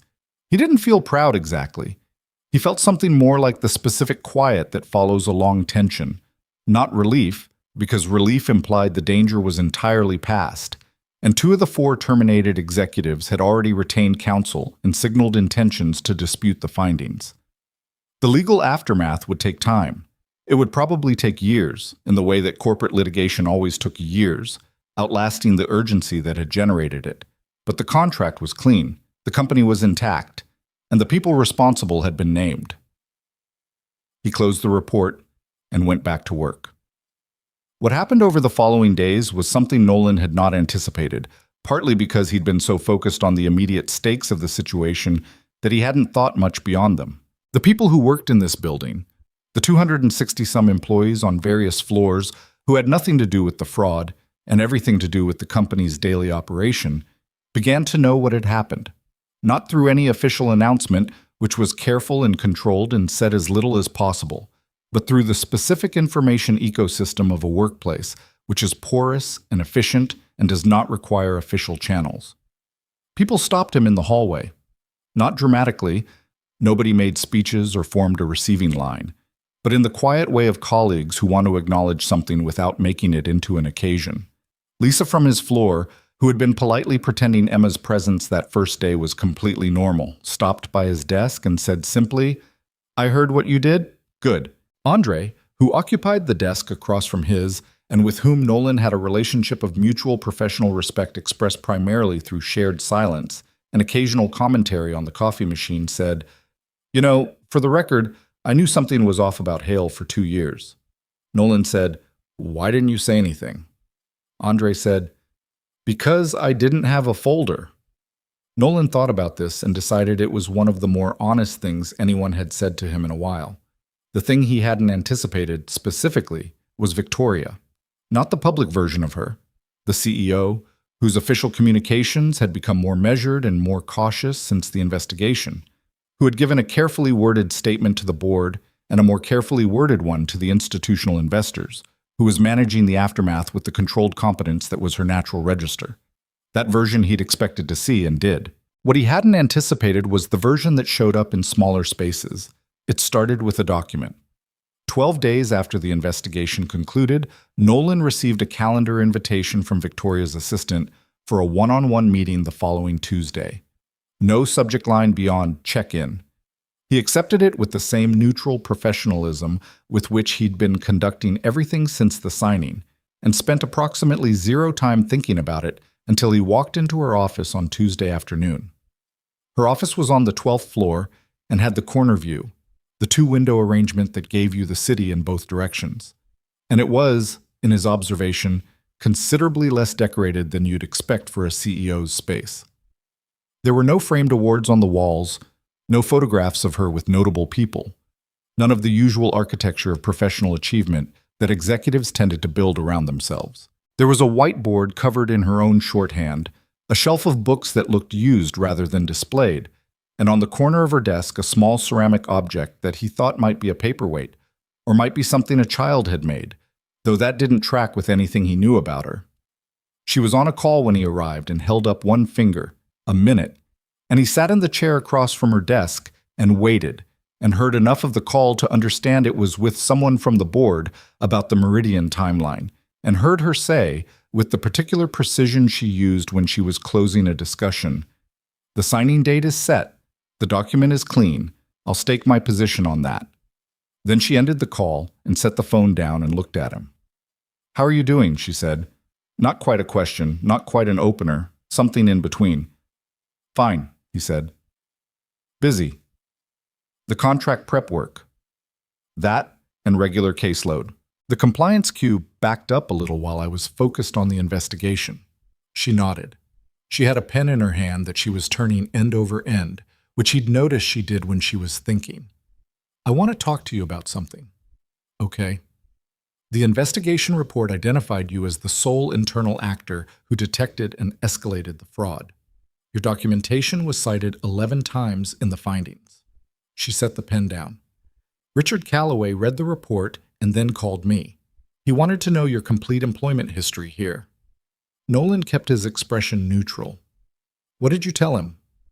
"I told him you'd been in compliance for 4 years, that your performance reviews were consistently strong, and that you had apparently been doing work at a depth that most people with your title and compensation didn't."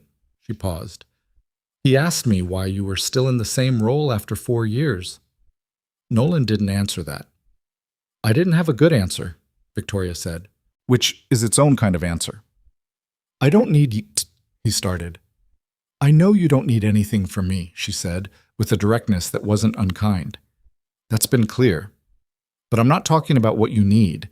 I'm talking about what this company owes you for what you prevented, and what it should have been giving you for 4 years of work that was apparently well above your pay grade." He looked at her. "What are you actually saying?" he asked. "I'm saying that Richard and I have been discussing a structural change. The fraud exposed a significant gap in how we oversee contract compliance at the senior level. There's no direct line from the compliance function to the board's audit committee. Someone with your specific capabilities should be in a position to fill that gap." She held his gaze. "I'm offering you a promotion. Executive Director of Global Operations, with direct oversight of compliance, contracts, and risk across all divisions. The compensation is approximately 3.5 times your current salary." The room was very quiet. Nolan sat with this for a moment.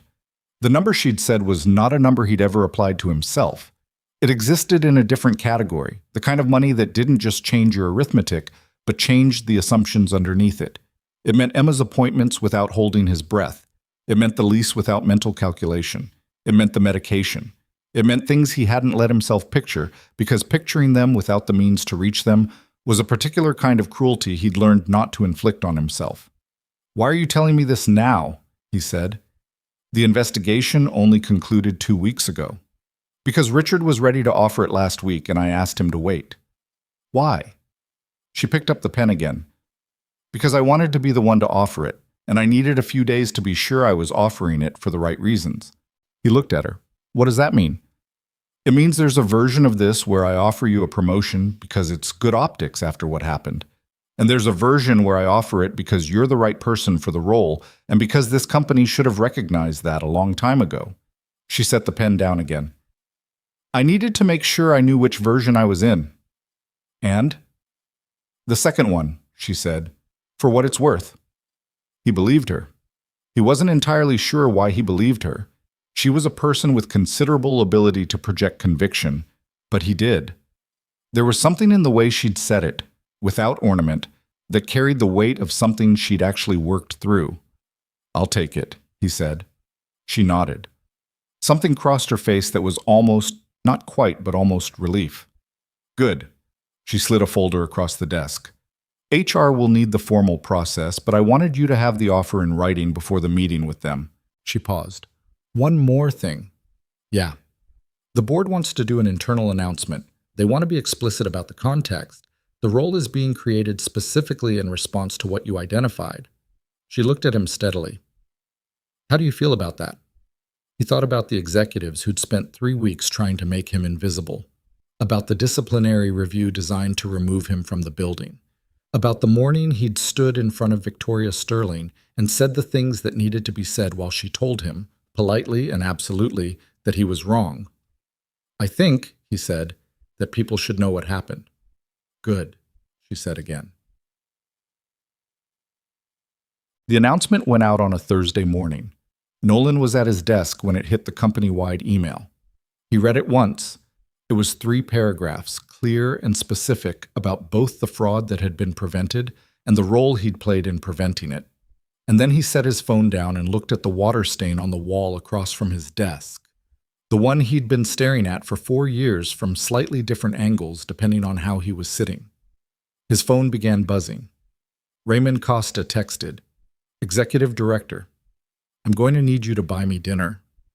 His mother called from Tucson and said his aunt had seen the announcement somehow and had cried, which was somewhat baffling given that his aunt had met him twice.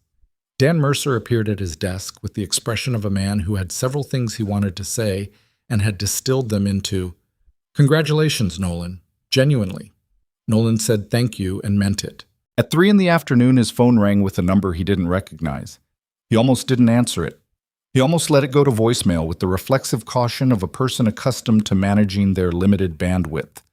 He picked it up on the 4th ring. "Mr. Pierce?" A woman's voice, professional, brisk. "This is Carolyn Marsh. I'm senior counsel at the regulatory office overseeing international freight compliance.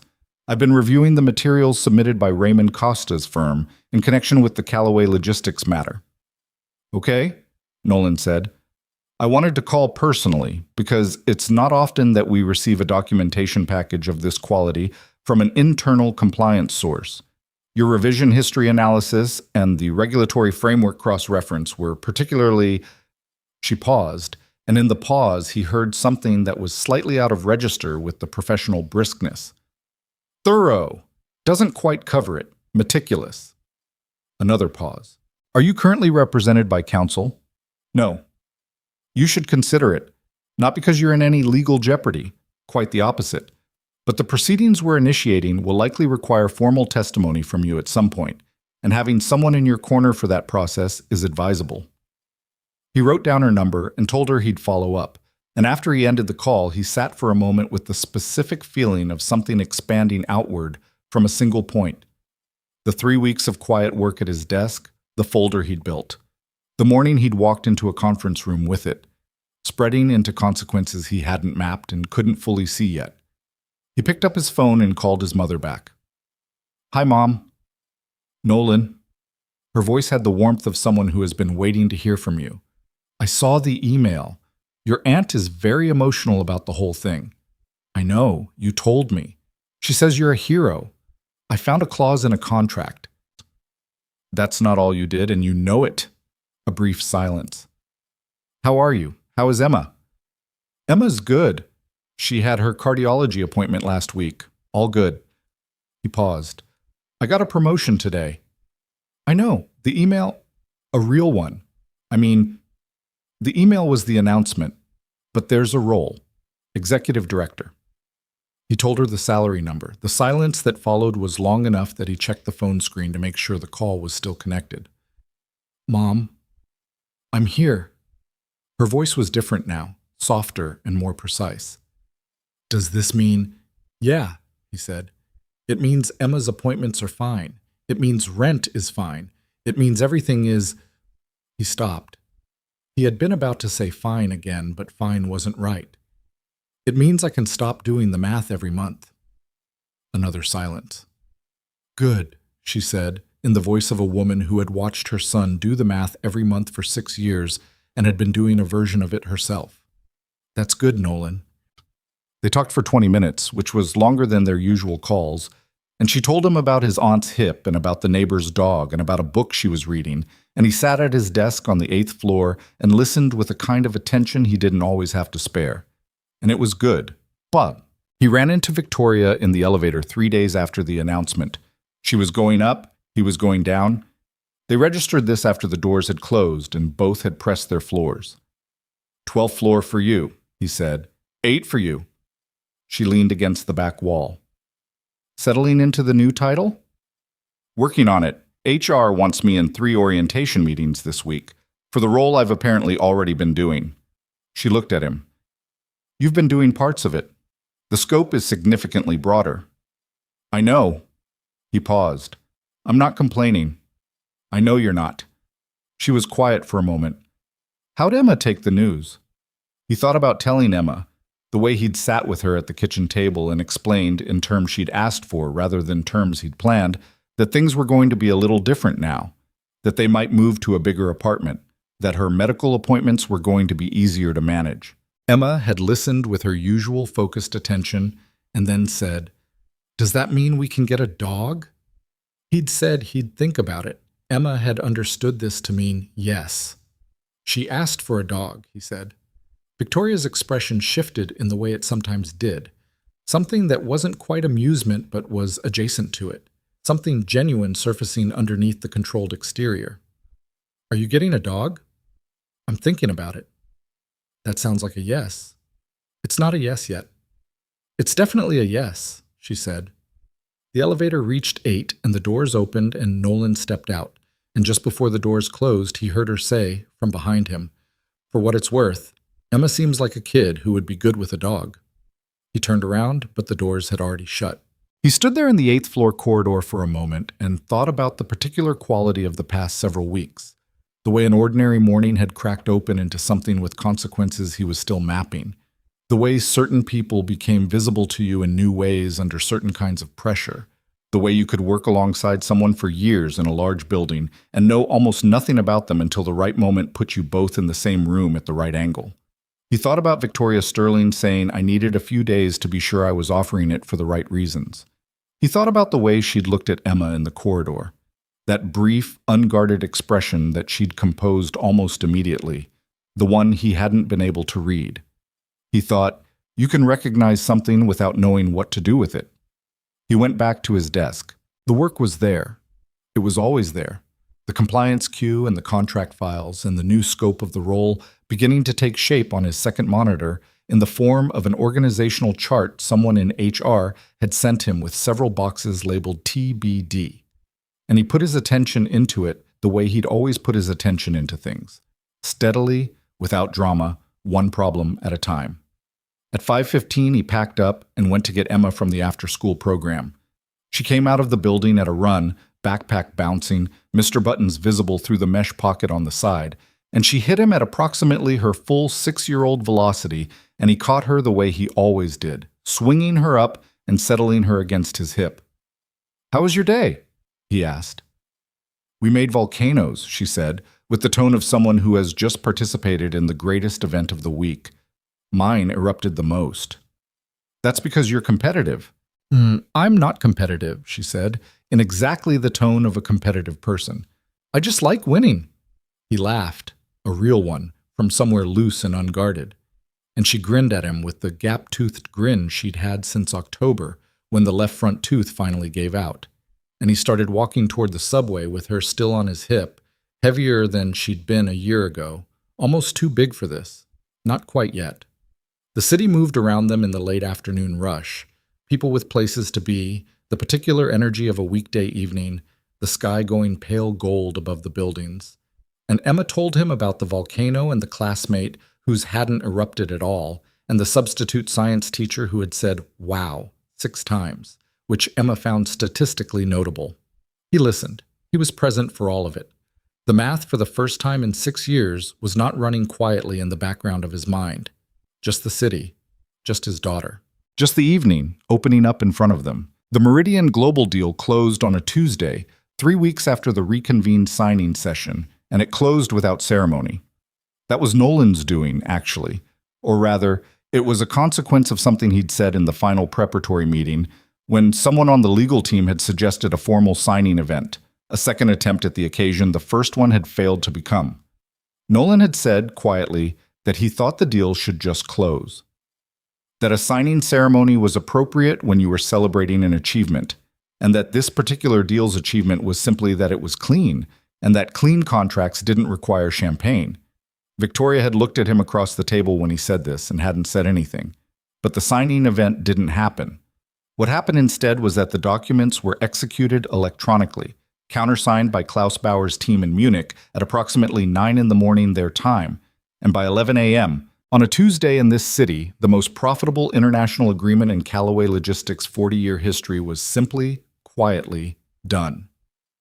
Nolan was in a budget review meeting when his phone buzzed with the confirmation email. He read it under the table, which was something he almost never did, and then he put his phone back in his pocket and returned his attention to the meeting, and nobody around the table knew that anything had just happened.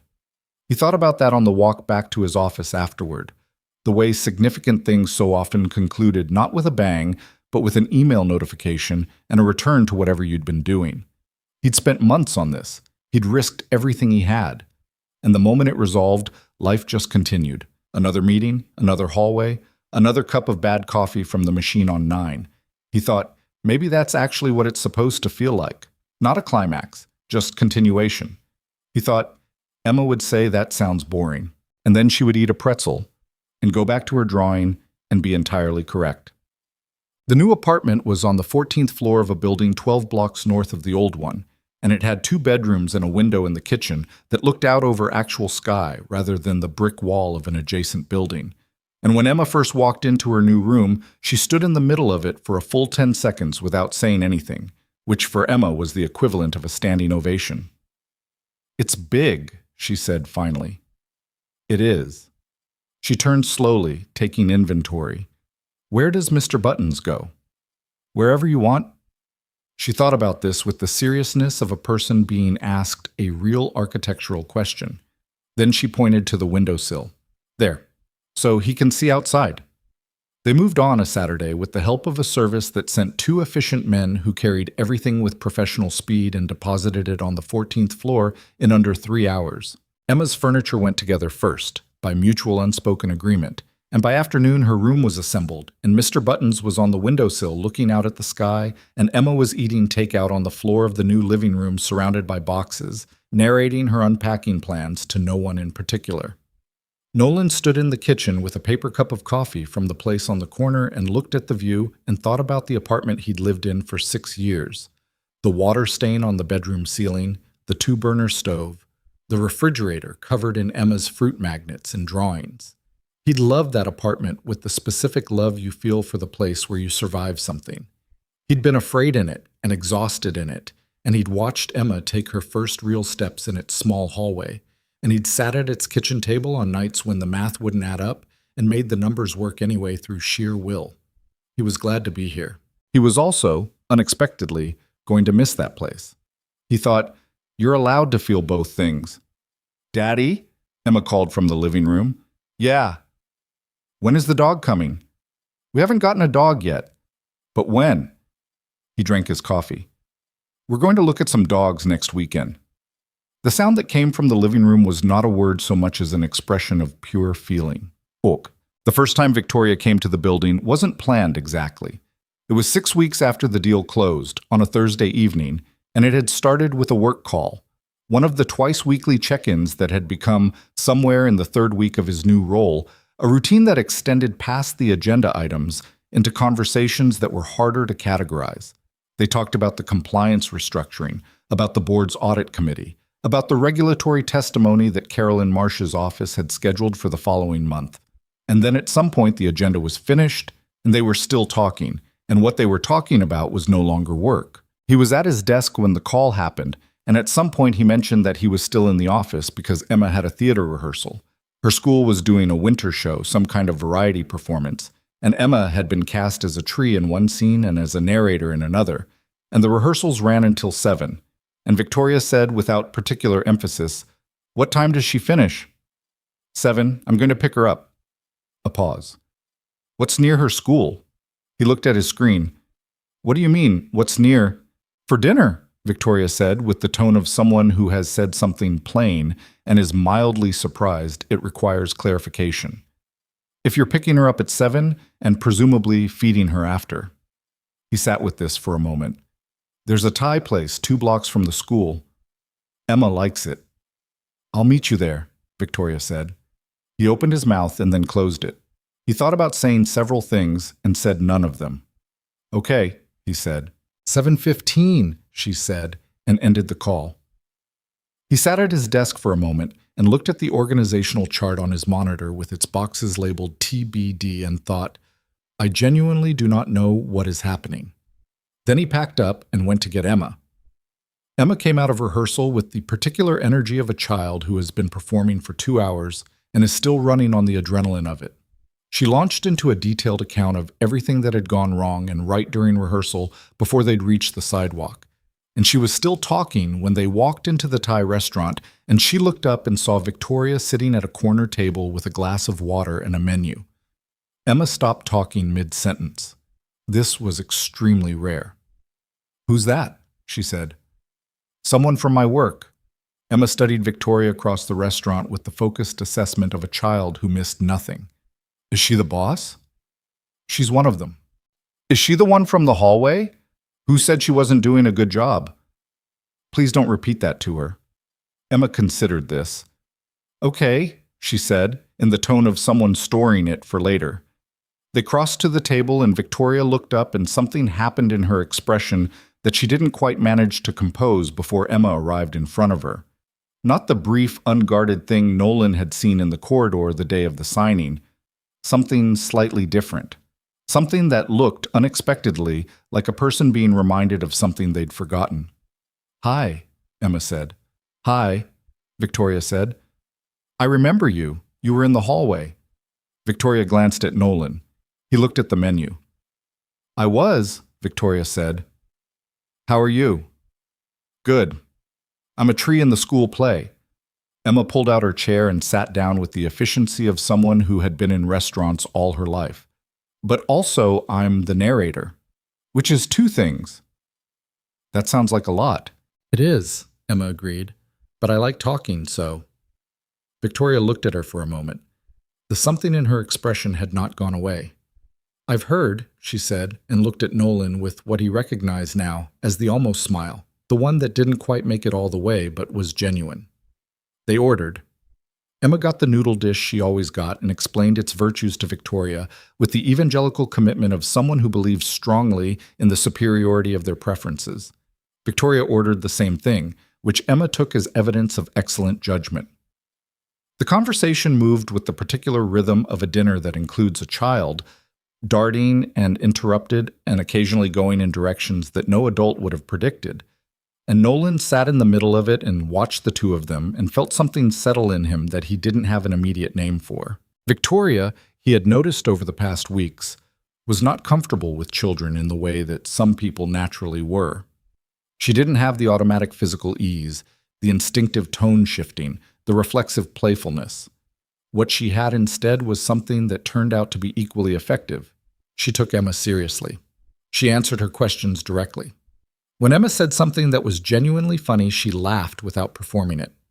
When Emma said something that didn't make sense, she said, I don't understand what you mean, rather than pretending she did, which Emma found refreshing enough that she explained herself more carefully.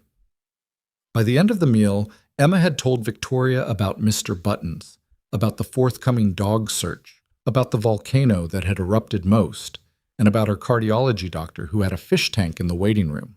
Victoria had listened to all of it with the same quality of attention she brought to board meetings, which was either a compliment to Emma or a commentary on board meetings, and Nolan thought probably both. Walking out afterward, Emma took Nolan's hand and then, after a moment, reached up and took Victoria's. Victoria looked down at the small hand in hers. She didn't say anything. She just kept walking. Nolan watched this from the corner of his eye and felt the thing he still didn't have a name for become slightly more specific, though not yet nameable. He looked straight ahead at the street and the evening and the city going about its business around them, and walked. They didn't define it. They didn't have a conversation with labels and declarations. What they had instead was a series of evenings that accumulated without announcement. The Thai restaurant again, then a Sunday afternoon in the park because Emma wanted to evaluate it for dog walking potential, then a Saturday morning at the farmer's market because Victoria had mentioned, almost accidentally, that she bought her produce there and Emma had insisted on coming to see what that meant, which turned out to mean a lot of deliberate consideration of tomatoes. It was not smooth. Nothing about Victoria Sterling was smooth in the way of people who slid naturally into softness. She was occasionally distracted by work, in moments when she'd have been better served being present. She said things sometimes with a directness that landed harder than she intended. There was an evening when Emma asked her why she didn't have any kids, and Victoria went very still for a moment and said, in a voice that was controlled but cost her something, "I haven't gotten there yet." And Emma said, "Oh, okay," and moved on with the conversational velocity of a 6-year-old who did not understand that some questions landed differently than others. And later that night, after Emma was asleep, Nolan and Victoria sat on the couch in the new apartment with the city visible through the windows, and he said, "You don't have to be perfect at this." She looked at him. "I know that." "You look like you're grading yourself." "I do that," she said. It was a plain acknowledgement, no apology attached. "I've always done that." "I know." He paused. "Emma doesn't notice. She just notices whether you're there." Victoria looked at the window for a moment. She asked me why I don't have kids like it was a simple question. To her it is. It isn't, though. "No," he agreed. "It isn't." She was quiet for a moment. "I made choices, when I was coming up in this work, that I thought were just professional choices. Delay this, defer that. There's time later." And then later kept being later. She turned the coffee cup in her hands. "I'm 30 years old. I know that's not old, but some mornings I sit in my office and I think about how I've structured my entire life around being excellent at something. And I wonder if excellence was ever actually the point, or if it was just the thing I was best at, and I confused being good at it for it mattering." Nolan looked at her for a long moment. "It matters," he said. "The work matters. What you did for this company matters. Those aren't nothing." "I know. But it's not the whole thing," she said. "I think I thought it was and it isn't." She looked at him with the directness that was her default and that he'd stopped finding destabilizing. "Emma told me last week that Mr. Buttons was nervous about the dog because he wasn't sure if the dog would like rabbits." He blinked at the shift. "She told me that too." "I thought about it for 2 days," Victoria said. "I thought about a stuffed rabbit being nervous about a dog. And I thought, this child is so cared for that she's invented an interior life for her toy. She's so secure that her imagination goes to whether the rabbit's feelings are considered." She paused. "That's you. That's what you built." He didn't know what to say to that. "I'm not trying to—" She stopped, recalibrated. "I'm not explaining myself well." "You're explaining yourself fine," he said. "I'm just not used to being seen that clearly." She looked at him. He looked at her. Outside the city did what cities did at 11 at night. Lights and movement and the low-grade ambient sound of 10,000 lives running simultaneously. And they sat in the quiet of the apartment and didn't say anything else for a while. And that was also fine. That was actually something Nolan had not known he needed until he had it. Someone to sit in quiet with. The dog was a 3-year-old beagle mix named Pluto, chosen by Emma after a 60-second meeting at the shelter that she described as "we understood each other immediately," and Pluto did, as it turned out, have specific opinions about Mr. Buttons that were expressed primarily through enthusiastic sniffing rather than aggression, which Emma declared to be a positive relationship. Pluto was chaotic in the way of medium-sized dogs who had spent time in a shelter and were still negotiating the terms of the new arrangement. He ate one of Emma's colored pencils in the first week and looked profoundly unconcerned about it. He had strong feelings about the elevator that he expressed through the body language of a small animal being asked to do something philosophically unreasonable. He slept at the foot of Emma's bed and moved to the foot of Nolan's at some point in the night, and Nolan had stopped trying to redirect him after the third attempt. Victoria, who had said in a tone of measured neutrality that she didn't really have a strong opinion about dogs, came over on a Saturday 2 weeks after Pluto arrived and spent 45 minutes on the floor with him while Emma supervised the interaction and offered commentary. Victoria did not perform enjoyment of this. She just was on the floor with a beagle who was aggressively interested in her jacket pocket, and she said, "What is wrong with you?" to the dog in a tone that contained no actual criticism, and Pluto wagged at her with his whole body, and Emma said, "He likes you," with the authority of someone whose assessment was final. Victoria looked up from the floor at Nolan, who was standing in the kitchen doorway watching this with an expression he wasn't policing. "Stop," she said. "I'm not doing anything." "You're doing the face." He put the kettle on. The regulatory testimony happened on a Thursday in February in a federal building downtown, in a conference room that had the particular institutional quality of spaces that process important things without any visual acknowledgement of their importance. Carolyn Marsh was there, and Gerald Park, and 2 attorneys Nolan had been working with in preparation, and a panel of 5 officials from the oversight body. He testified for 3 hours. He'd been prepared for the questions, which helped, and he'd been prepared for the format, which also helped. But what he hadn't been entirely prepared for was the cumulative weight of telling the full story from the beginning, the morning he'd found the modification, the 3 weeks of documentation, the 9 o'clock meeting, the disciplinary review that had been a removal attempt, the conference room on the 11th floor. All of it laid out in sequence, precise and sworn and permanent. There was a moment, about an hour in, when one of the panel members asked him why he'd continued to build his file after leadership had failed to respond, and he said, "Because I had a daughter whose medical care depended on my employment, and because $900 million in liability would have cost every person in that building their job, and I didn't think those 2 things were in conflict. I thought they pointed in the same direction." The panel member wrote something. Nolan added, "I also thought it was the right thing to do, for what it's worth." "It's worth noting," the panel member said. After the testimony, Carolyn Marsh shook his hand in the hallway with the brisk warmth of someone who expressed appreciation through efficiency. "The findings will reference your documentation extensively," she said. "I expect the proceedings against the former executives to move forward by late spring." "What happens to them?" "That's a question for the courts, but the documentation is thorough." She looked at him. "You've probably given several families their savings back. There were retail investors in the consortium they were working with who would have been exposed in a failure event. People who didn't know any of this was happening." He hadn't thought about that. He'd been thinking about Callaway's employees, about the 260 people in the building. He hadn't thought about the people further out, the downstream consequences of something that had never happened. "Okay," he said, because he didn't have anything better. He walked out of the federal building into February air that was cold and direct, and he stood on the steps for a moment before he pulled out his phone. There was a text from Emma, sent from the school tablet she was allowed to use during free period. "Did it go good?" "Mr. Button says good luck, but I told him it already happened."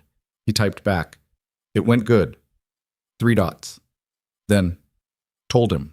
He walked to the subway, hands in his pockets, the city going about itself in every direction. The school performance was on a Friday evening in the 2nd week of March, and the auditorium smelled like elementary schools always smell. Some combination of industrial cleaner and crayons and the specific warmth of a room packed with parents. And the seats filled up fast enough that Nolan had gotten there early to hold 2. Victoria arrived 7 minutes before curtain, which was the closest to early he'd ever seen her, and she was slightly out of breath in a way she was trying not to show, which meant she'd rushed from somewhere and hadn't wanted to say so. "You're almost on time," he said. "I'm exactly on time." She sat down and took off her coat. "Where is she?" "Backstage. She texted me 40 minutes ago to say she was nervous." "Emma?" Victoria looked genuinely surprised. "She's never nervous." "She's nervous about this." Victoria looked at the stage with its paper and paint backdrop, its careful amateur construction. "She'll be great," she said, with a certainty that was not performed. "I know," he said, "but I'm still nervous for her." Victoria looked at him and then at the stage. "That's what it is, isn't it?" she said, almost to herself. "That's the whole thing. You just transfer all your fear onto them and hope they don't notice." "Something like that." She was quiet for a moment. Is that terrible? Does it get better?" He thought about it honestly. "I don't think so. I think you just get better at carrying it." She absorbed this. The lights went down. Nolan felt the particular held-breath anticipation of a parent whose child is about to walk on stage. The irrational certainty that something will go wrong, that she'll forget her lines or trip or freeze, combined with the equally irrational certainty that she'll be extraordinary. Both feelings existing simultaneously, canceling nothing. Emma came on as the narrator in the second segment, walking to a microphone stand at the side of the stage with the particular walk of a child who has been told to walk slowly and is executing this instruction at approximately the speed of a child who always moves fast. She found the microphone. She looked out at the audience. Nolan felt his chest do something involuntary. Emma found him in the dark. He didn't know how. The auditorium was full.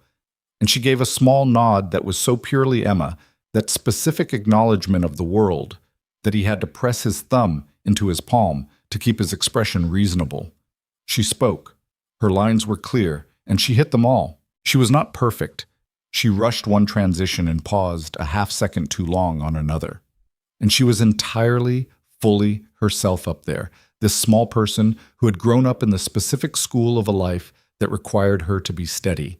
And she was steady, and she was also 7 years old and performing in a school play and enjoying herself in a way that was visible from the third row.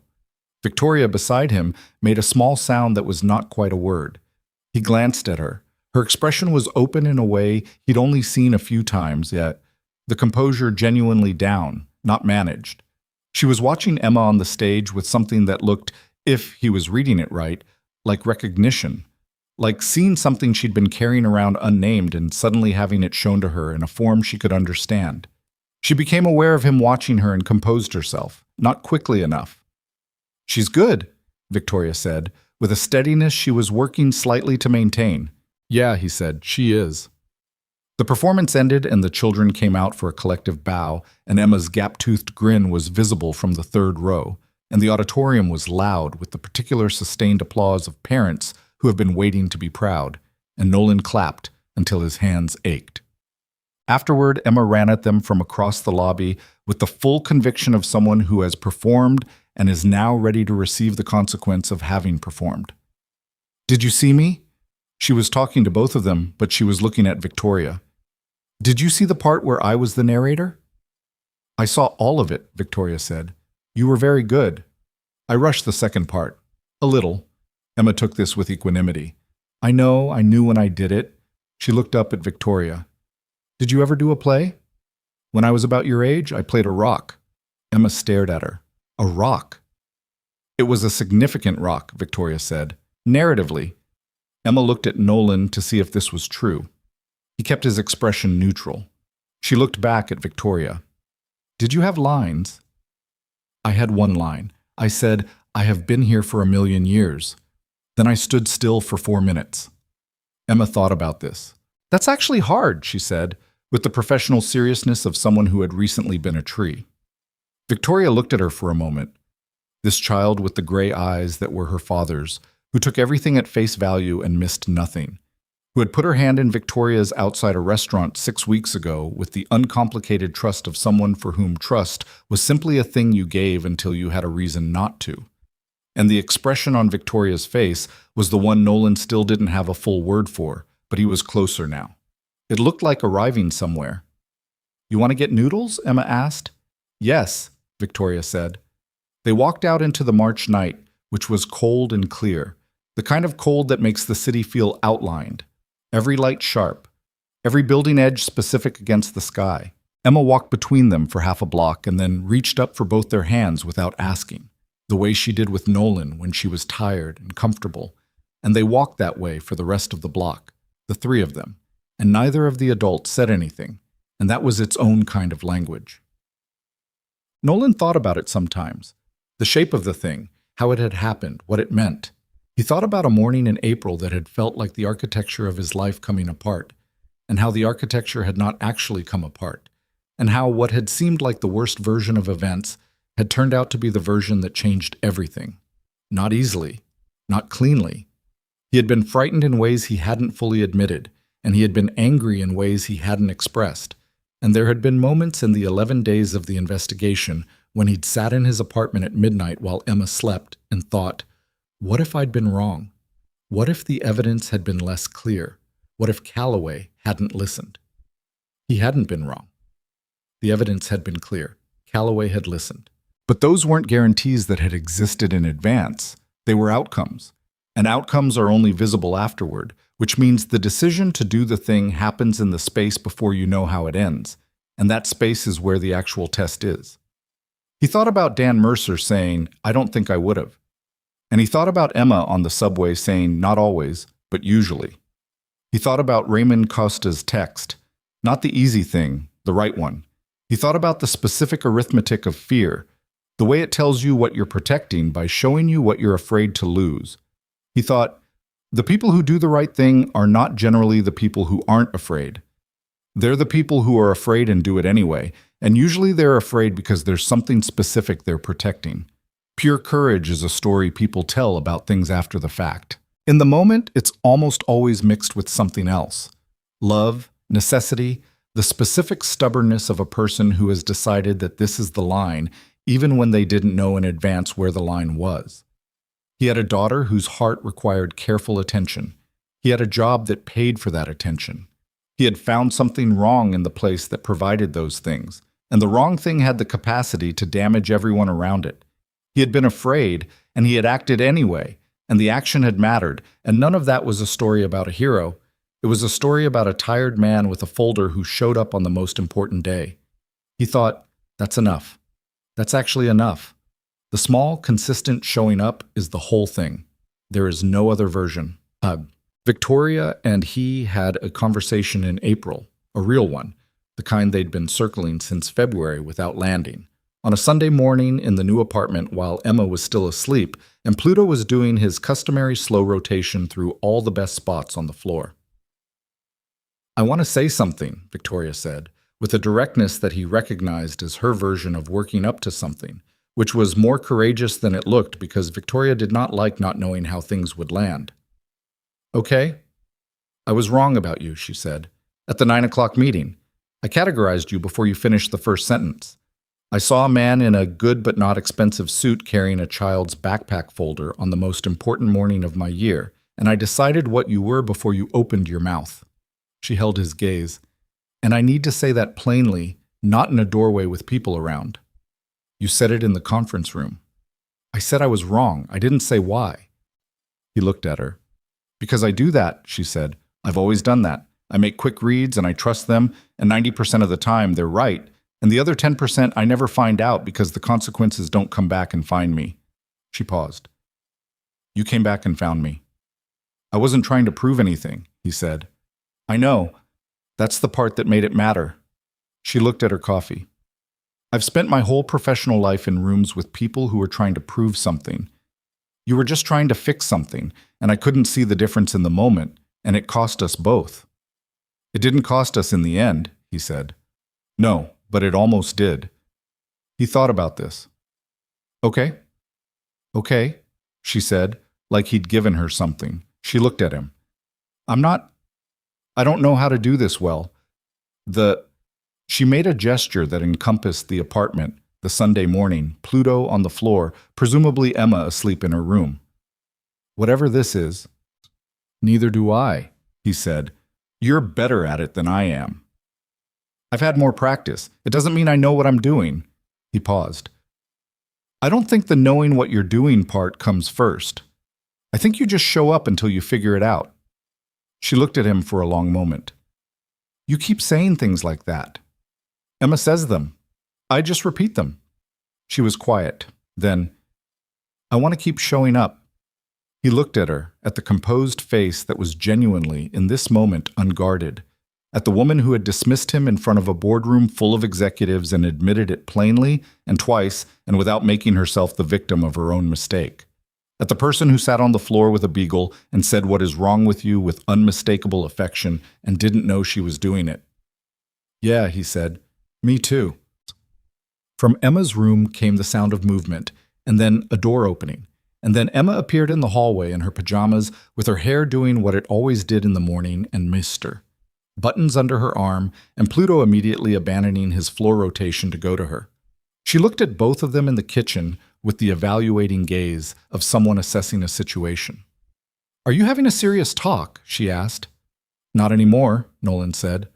She accepted this. Can we have pancakes? Yes. She climbed onto the counter stool and settled Mr. Buttons next to her to observe, and Pluto put his chin on her knee, and Nolan got out the mixing bowl, and Victoria moved to the other side of the counter and said, What do you need? With the practical focus of someone who had decided to be useful rather than comfortable. And Emma began telling Pluto about the correct ratio of blueberries to batter in a tone that suggested she'd given this considerable thought. The city outside the kitchen window was a Sunday city. Slower, the light different, the sound softer. It was an ordinary morning that was nothing like ordinary, or maybe it was ordinary in the way that the best mornings are ordinary. Just people in a kitchen, the smell of coffee, someone talking to a dog about blueberries, the day opening up without agenda. Nolan thought, I have been afraid, and I have been tired, and I have held this together with both hands for a long time. And this is what it was for. Not the promotion, not the deal, not the investigation or the testimony or the professional vindication. This, the kitchen, the window, the small person on the stool, the woman saying, What do you need, and meaning it. This is what staying looked like. Not a declaration, not a ceremony. Just a Sunday morning and the quiet agreement of people who had decided to be in the same place, and the particular light of March moving across the kitchen floor, and Emma's voice carrying the serious business of blueberry ratios, and all of it so ordinary and so sufficient that Nolan Pierce, who had once stood in a conference room with a folder and said the thing that needed to be said while the ground shifted underneath him.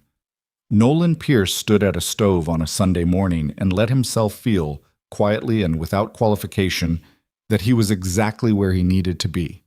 He made the pancakes. They ate them together. Outside, the city moved on,